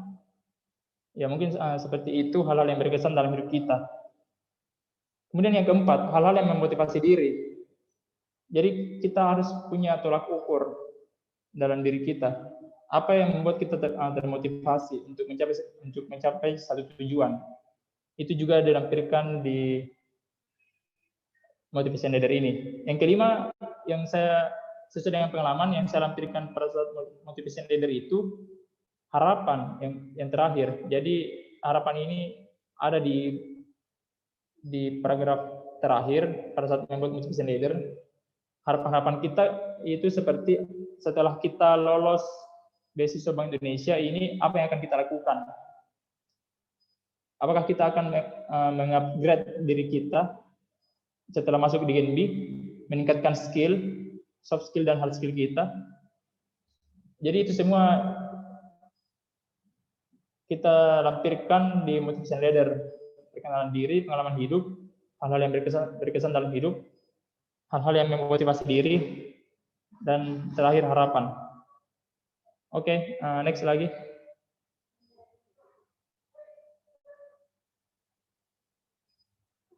Oh ya, sepertinya sudah habis ya. Jadi itu tadi terkait tips dan trik dari saya sesuai dengan pengalaman saya di mendapatkan beasiswa Bank Indonesia. Walaupun ada dari teman-teman ada yang ingin disampaikan, bisa atau kontak saya. Oke, terima kasih. Baik, itulah tadi tips dan trik dari Saudara Akmal terkait beasiswa Bank Indonesia. Jadi buat teman-teman, saya mohon untuk tidak mencoret-coret layar untuk menjaga forum kita agar tetap kondusif. Jadi saya persilakan kepada, ya mohon maaf ya ada suara motor. Jadi saya persilakan kepada teman-teman peserta yang ada yang ingin dipertanyakan atau ada yang ingin diperjelas lagi, saya persilakan bisa melalui room chat, bisa juga melalui fitur raise hand.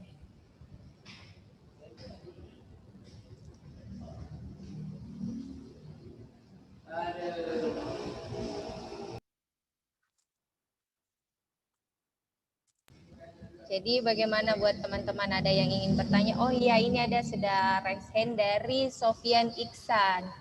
Mungkin saya persilakan untuk mute suaranya. Tes, bismillah, bisa didengar suara? Ya, oke, silakan Sofian. Ya, terima kasih saudari moderator atas kesempatan yang diberikan. Jadi saya di sini mau bertanya ke pemateri yang ketiga, ke Kanda Akmal, karena Kanda Akmal yang membahas masalah tips dan trik untuk lolos beasiswa Bank Indonesia. Saya ingin bertanya karena kan tadi banyak dari Kak Anda itu menjelaskan tips dan trik khusus untuk penerima yang istilahnya baru mau mendaftar, yang belum sama sekali pernah terima beasiswa Bank Indonesia. Mungkin di sini saya mau mewakili dari teman-teman yang sudah memang pernah menerima beasiswa Bank Indonesia dan berharap untuk mendapatkan extension atau perpanjangan. Kira-kira tips dan trik seperti apa yang bisa Kak Anda berikan? Mungkin dari saya seperti itu saja, saudari moderator. Terima kasih. Oke, baik. Terima kasih kepada Saudari Sofian. Mungkin bisa di-on-kan kamera biar bisa juga dilihat wajahnya. Oke, mungkin langsung saja pertanyaan sudah ditujukan kepada pemateri yang ketiga, yaitu tips dan trik untuk bagaimana kita menjadi penerima lanjutan. Oke, terima kasih Sofian. Sofian juga ini anggota Genbi Komisi Penalur di Makassar. Jadi terkait tips dan trik perpanjangan, ya seperti yang saya jelaskan sebelumnya, untuk mendapatkan beasiswa Bank Indonesia itu khususnya untuk anak Genbi, pertama kita harus aktif di Genbi. Yang dijelaskan tadi sebelumnya oleh pemateri pertama dari Kak Ilsa, harusnya kan tidak ada seperti itu, tidak ada hal-hal, tidak ada yang di-cut ketika kita tidak aktif. Tapi dengan kebijakan baru yang dikeluarkan oleh Bank Indonesia, kalau misalkan kita tidak aktif di Genbi, maka beasiswa kita itu akan di-cut. Jadi untuk per semesternya yang diterima itu ketika kita mendapatkan 6 juta, selanjutnya kita tidak akan mendapatkannya lagi. Jadi untuk pertanyaan Sofian itu, kalau misal kita mau mendapatkan perpanjangan, misal kita sudah mendapatkan beasiswa kita full 12 juta, terus kita mau daftar lagi beasiswa Indonesia, kita kembali lagi mendaftar seperti biasa. Tentunya itu ada rekomendasi dari wilayah, seperti yang saya jelaskan tadi, itu anak Genbi yang sudah menerima beasiswa Bank Indonesia itu dinilai dari keaktifannya. Yang tadi dikatakan oleh pemateri kedua, yaitu Kak Yusdin, ada abstensi ketika kita hadir pada saat kegiatan. Dinilai juga dari apa peran kita selama di Genbi. Tentunya ketika kita aktif dan sesuai dengan kriteria, nilai kita juga tercukupi, orang-orang di wilayah itu, pengurus wilayah juga itu tahu bahwa anggota Genbi ini sangat aktif di Genbi. Maka terbitlah surat perpanjangan dari wilayah. Terdapat nama-nama yang aktif di Genbi untuk diberikan lanjutan.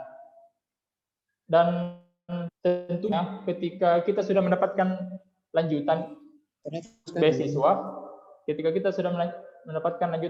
beasiswa, itu kita mendaftar seperti biasanya, sesuai dengan pada saat kita mendaftar sebelumnya. Untuk tahap administrasi itu sama, dan untuk tahap interviewnya itu kadang ada yang sama, ada juga yang berbeda. Jadi saya jelaskan di sini, untuk perpanjangan beda dengan yang baru mendaftar. Jadi pegawai BI ini juga tahu bahwa kita ini sudah mendaftar sebelumnya, dan dia juga tahu bahwa kita ini baru mendaftar. Nah, untuk mahasiswa yang sudah mendapatkan beasiswa Bank Indonesia sebelumnya dan ingin mendaftar lagi, tingkat wawancara, tingkat interviewnya itu menjadi sulit. Misalkan seperti ini. Kalau misalkan untuk penerima baru mau mendaftar beasiswa Bank Indonesia, itu yang ditanyakan cuma seputar pengertiannya saja seputar basic dan pengalaman kita selama kuliah, berbeda dengan orang yang mau perpanjangan. Anak Genbi yang mau perpanjangan itu yang ditanyakan jauh lebih sulit. Misalkan seputar Bank Indonesia itu yang ditanyakan terkait apa itu GNNT, terkait KRIS, kebijakan KRIS seperti itu. Dan yang ditanyakan juga itu untuk yang mau perpanjangan, apa kontribusi Anda selama di Genbi? Itu juga yang ditanyakan. Kalau misalkan kita sudah menjadi ketua panitia sebelumnya dan hadir di kegiatan-kegiatan Genbi sebelumnya, ya maka itu yang disampaikan oleh BI bahwa saya selama di Genbi itu seperti ini. Mungkin seperti itu. Jadi sama terkait berkas administrasi, sama juga diwawancara, sama-sama 2 tahap seleksi yang diikuti. Cuma tingkat pada saat wawancaranya itu jauh lebih meningkat dibanding yang baru mendaftar, seperti itu. Oke, itulah tadi terkait pertanyaan dari Saudara Sofyan. Mungkin ini ada beberapa pertanyaan ya.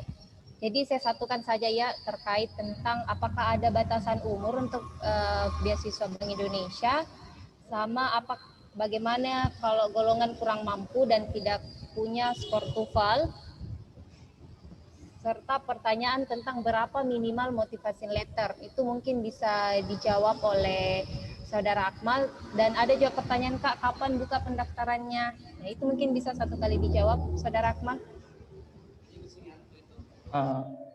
Oke. Semua pertanyaan ke saya. Oke. Jadi untuk pembukaan beasiswa Bank Indonesia itu sekitar bulan 2 atau bulan 3. Kalau berdasarkan pengalaman itu, kalau bukan di bulan 2 atau bulan 3. Makanya kita buat sosialisasi seperti ini mulai dari sekarang. Karena bulan depan sudah bulan 2 dan bulan 3. Mungkin sekitar itulah. Kalau misalkan untuk terkait motivation letter, itu kalau setahu saya 500 kata.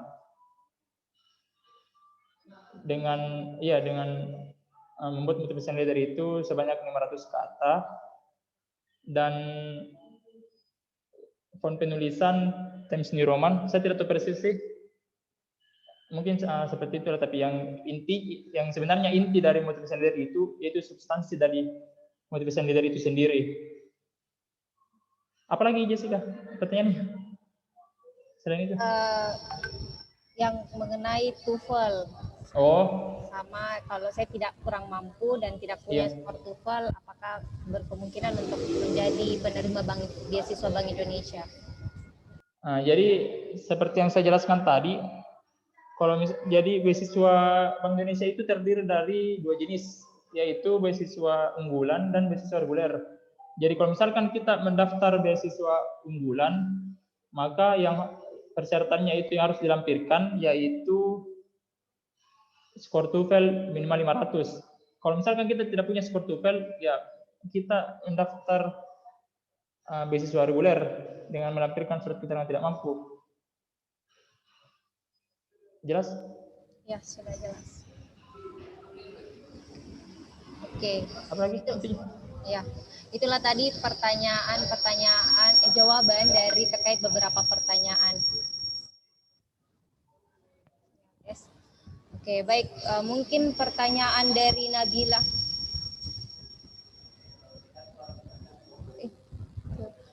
Oke, untuk pertanyaan dari saya bantu jawab dari Miftah ya, untuk kalau golongan tidak mampu. Jadi Akmal tadi Miftah itu bertanya bagaimana Kak kalau saya golongan tidak mampu tapi TOEFL saya juga tidak mencapai skor. Apakah dia bisa, jadi dia masuk di beasiswa mana ini Kak Akmal? Begitu. Jadi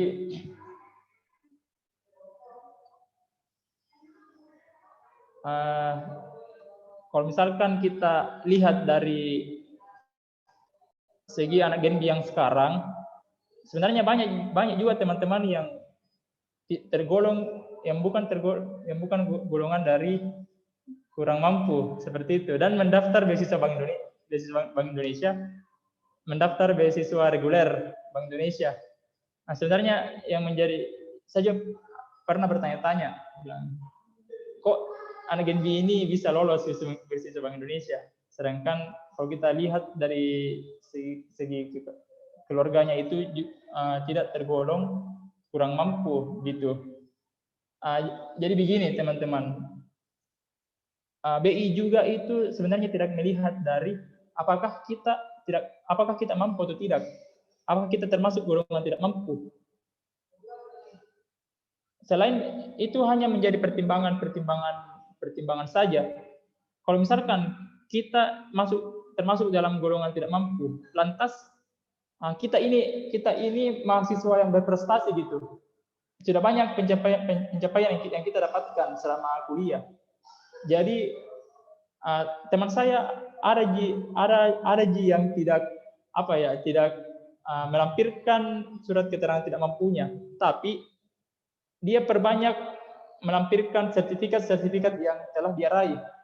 Jadi tentunya tidak menjadi tolak ukur juga sih sebenarnya kalau misalkan itu surat keterangan tidak mampu. Melainkan pertimbangan lainnya untuk pegawai BI meloloskan kita mendapatkan beasiswa Bank Indonesia, itu dia lihat juga dari seberapa aktifkah kita menjadi mahasiswa, seberapa banyak pencapaian yang kita dapatkan. Itu juga menjadi salah satu tolak ukur yang menjadikan kita lolos beasiswa Bank Indonesia. Mungkin seperti itu, Jessica. Oke, baik, terima kasih kepada Saudara Akmal. Ini ada beberapa pertanyaan yang mungkin sebenarnya sudah tadi dijelaskan oleh pemateri. Jadi jika Anda tadi memperhatikan materi, ada semua jawaban. Ya maaf, suara motor lagi. Ada semua tadi di presentasi seperti ini. Pertanyaan dari Saudara Nur Ilham itu sudah ada tadi, penjelasan dari Saudara Akmal. Terkait juga pertanyaan dari Nabila juga sudah tadi ada dipaparkan oleh Saudara Akmal.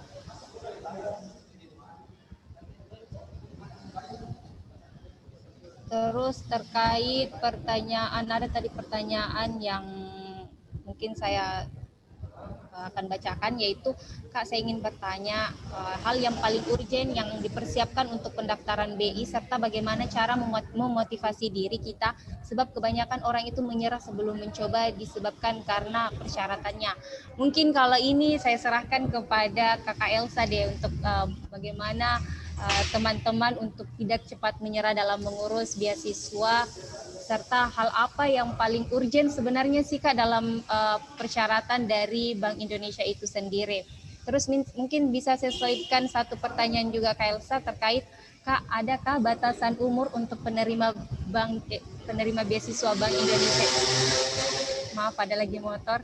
Terkait umur, Kak, adakah batasan umur terkait penerima beasiswa Bank Indonesia ini, Kak? Mungkin saya serahkan kepada Kak Elsa.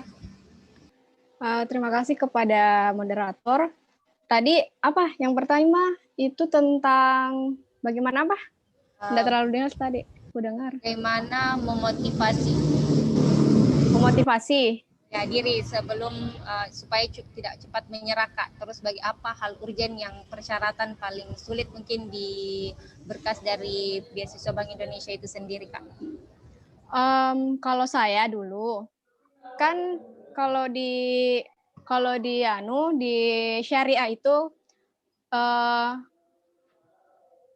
perankingan kalau saya kemarin untuk masuk menjadi salah satu nominasi mendapatkan beasiswa. Kebetulan dari 200 mahasiswa saya masuk kategori ranking 6 atau 5 dari penerima formulir dulu kan, formulir dari fakultas. Terus pada saat itu saya tidak tahu kalau saya salah satu penerima dan saya itu berada di Kabupaten Luwu, di daerah saya. Nah, karena berhubung teman-teman saya banyak yang mendapatkan formulir, jadi kenapa tidak? Begitu saya coba. Dan meskipun memang ini sebenarnya masalah niat atau tidaknya untuk bagaimana cara kita untuk mendapatkan sesuatu hal. menurutku hal yang baru itu adalah hal yang memang harus kita coba selagi kita masih muda. Nah, seperti tadi yang kita tanyakan juga, nggak tahu siapa tadi yang bertanya itu juga yang kita gabung pertanyaannya, masalah umur. Kalau masalah umur itu batasannya itu dari semester 3 sampai pokoknya dia masih kuliah. Pokoknya kita masih berstatus mahasiswa. Jadi setelah kita berstatus mahasiswa atau sudah bergelar, itu tidak bisa lagi mendapatkan beasiswa untuk S1. Jadi seperti itu sih sebenarnya, tidak kalau masalah berkas-berkas yang urgen kayaknya sudah dilampirkan juga dari pihak fakultas sendiri atau kampus sendiri apa-apa saja yang sebenarnya dibutuhkan. Kayak tadi ada juga yang ngebahas dari Adin Dakmal tentang surat keterangan tidak mampu. Saya juga dulu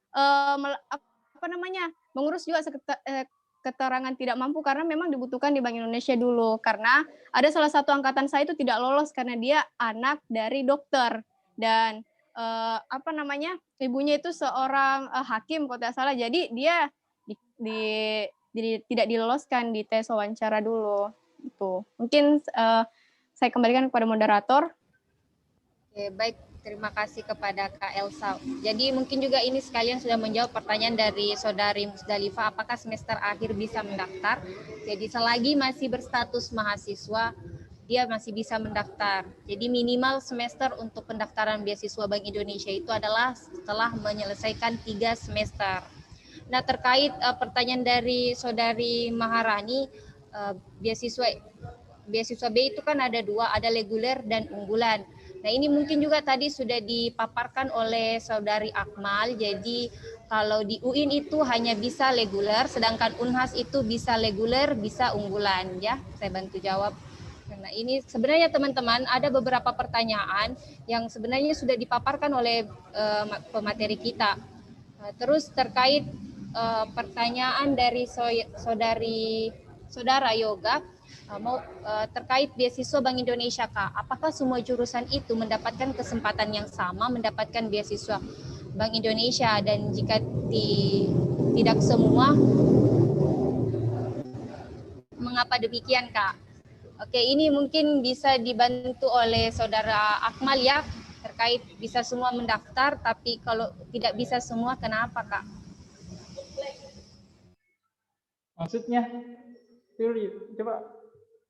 Pertanyaannya, apakah semua jurusan itu berkesempatan untuk mendapatkan beasiswa Bank Indonesia? Ini sudah tadi terjawab oleh paparan Akmal, bisa semua jurusan, tapi dibatasi. Nah, mengapa demikian, Kak Akmal? Kenapa dibatasi?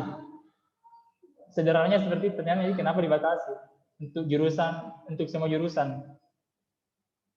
Ya, jadi untuk jurusan prioritas itu 50 orang, untuk jurusan yang lain di luar dari prioritas itu 25, kotanya 25 orang. Sebenarnya saya juga tidak terlalu paham kenapa BI itu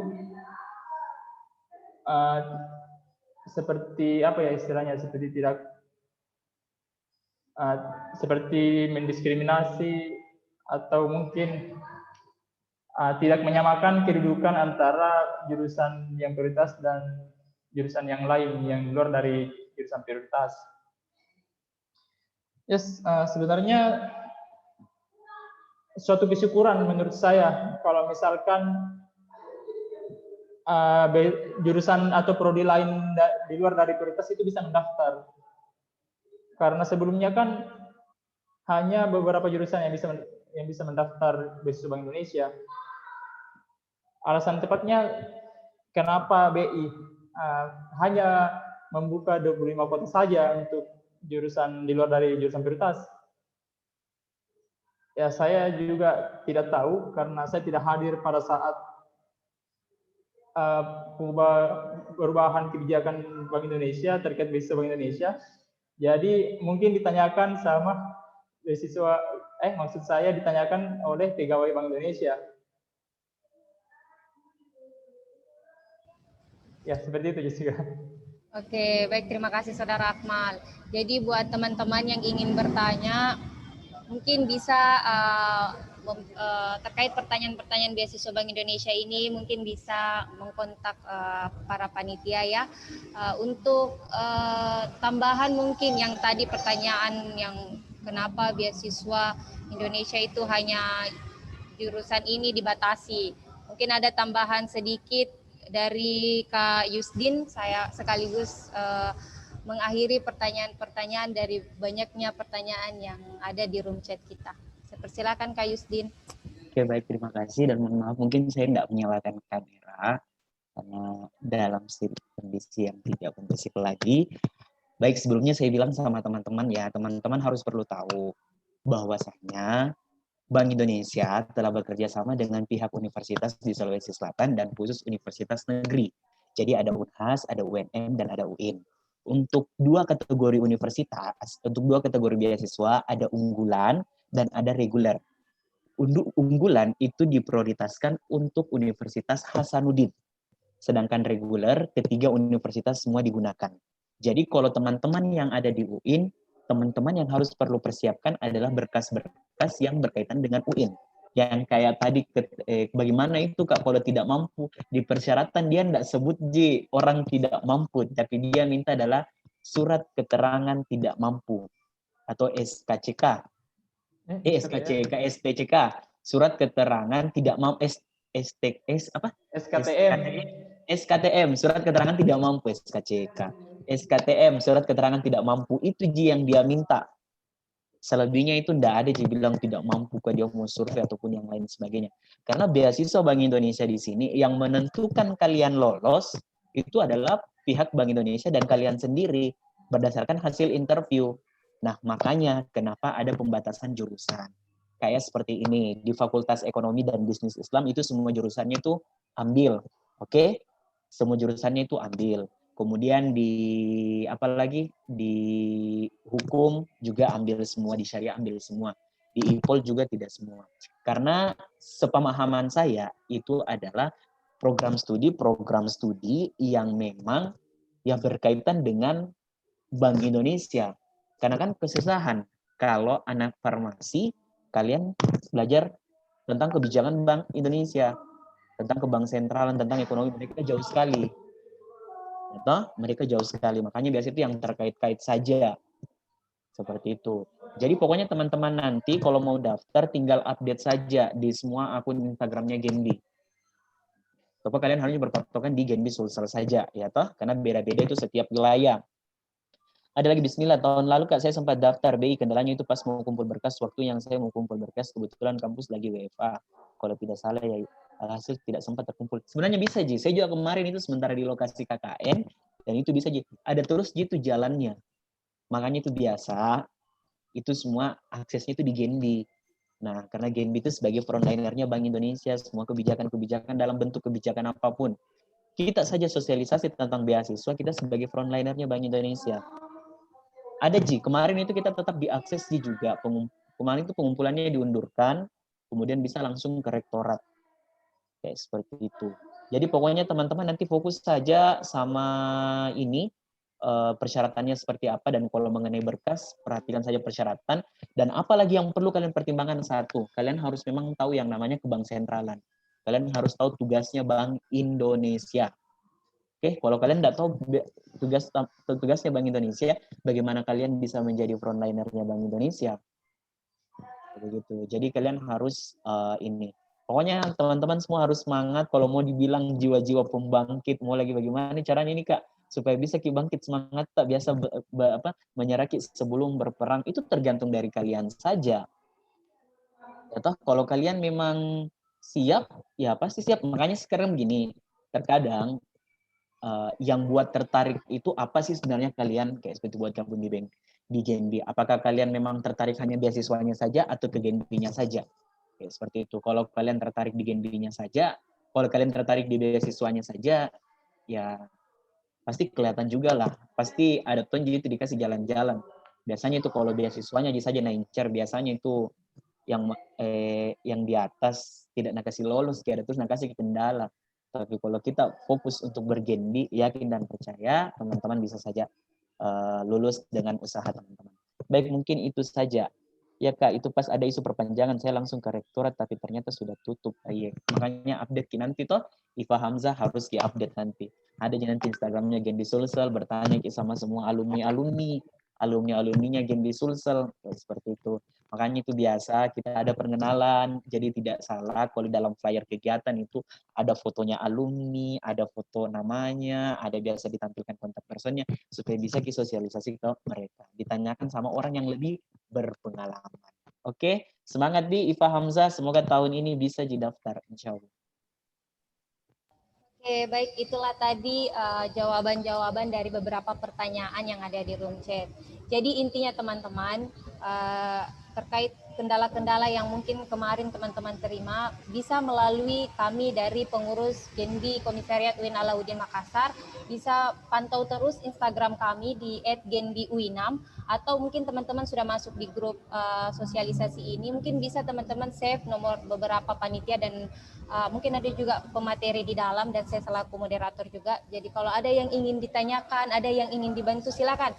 Kami insya Allah akan membantu teman-teman. Sebenarnya kalau teman-teman kurang informasi itu mungkin karena teman-teman kurang cari siapa sih penerima beasiswa Bank Indonesia, kurang cari akun Instagramnya. Jadi buat teman-teman, tahun ini kami berusaha untuk mempermudah lagi urusan pengumpulan berkas dari teman-teman. Silakan saja hubungi panitia atau memantau terus Instagram dari @genbiuinam. Mungkin itu saja dari saya selaku moderator Jessica Gafur, pamit undur. Wassalamualaikum warahmatullahi wabarakatuh. Saya silahkan kepada MC kita.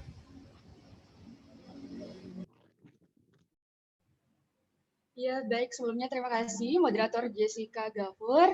Jadi melangkah ke acara selanjutnya, yakni sesi foto bersama. Jadi saya harapkan kepada para peserta agar kiranya bisa mengaktifkan kamera atau video zoom-nya terlebih dahulu. Oke, baik. Semuanya sudah siap? Ya, langsung saja slide pertama kita mulai dari sekarang. 5, 4, 3, 2, 1. Ya, selanjutnya slide kedua. 5, 4, 3, 2, 1. Oke, baik. Selanjutnya slide ketiga. 5, 4, 3, 2, 1. Selanjutnya slide keempat.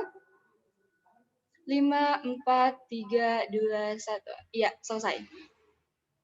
Baiklah, acara selanjutnya yakni penutup. Jadi tibalah kita di penghujung acara atau kegiatan kita pada sore hari ini, yakni kegiatan sosialisasi beasiswa dengan tema Kupas Tuntas Beasiswa Bank Indonesia.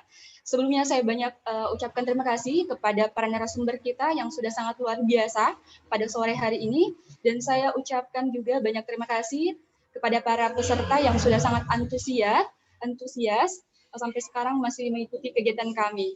Jadi for information juga untuk teman-teman sekalian, apabila masih ada yang ingin dipertanyakan tapi tadi tidak sempat, boleh menghubungi langsung kami panitia, dan atau bisa langsung memfollow Instagram dari Genbi UINAM.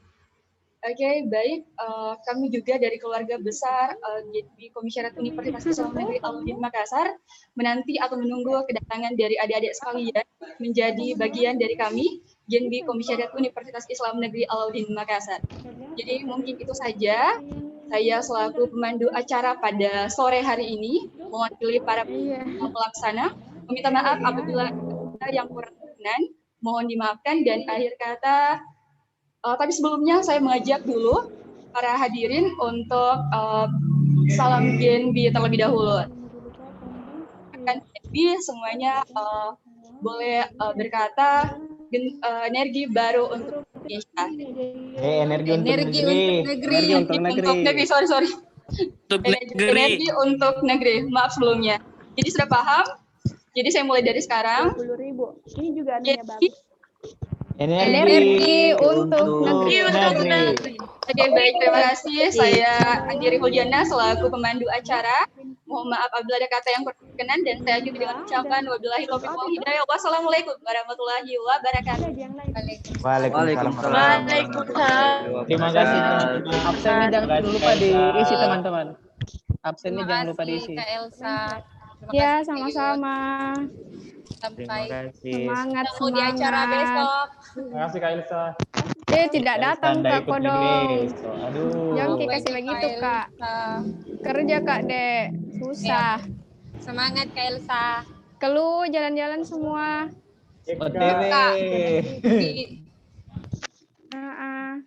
Sehat-sehat dah. Duluan Kak Dik. Keluar Iya dulu. Kak, makasih banyak Kak. Terima kasih Kakak Elsa. Iya, Kakak sama-sama. Yusdin juga terima kasih. Kakak Akmal dan Kak Jessica. Saya izin live, nah saya juga ada agenda baru lagi. Iya. Makasih juga teman-teman panitia luar biasa. Oh, enggak. Enggak barang. Wekmal hujan ki. Man ini. Sumpah Ingat waktunya, ada batas waktunya dipakai ini Zoom, jadi Apa yang gue bilang energi baru? energi baru. ya kita beralih dulu ke tempat yang lain ya. Jangan pakai ini terlalu lama.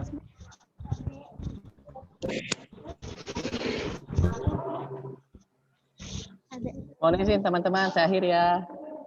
Oke.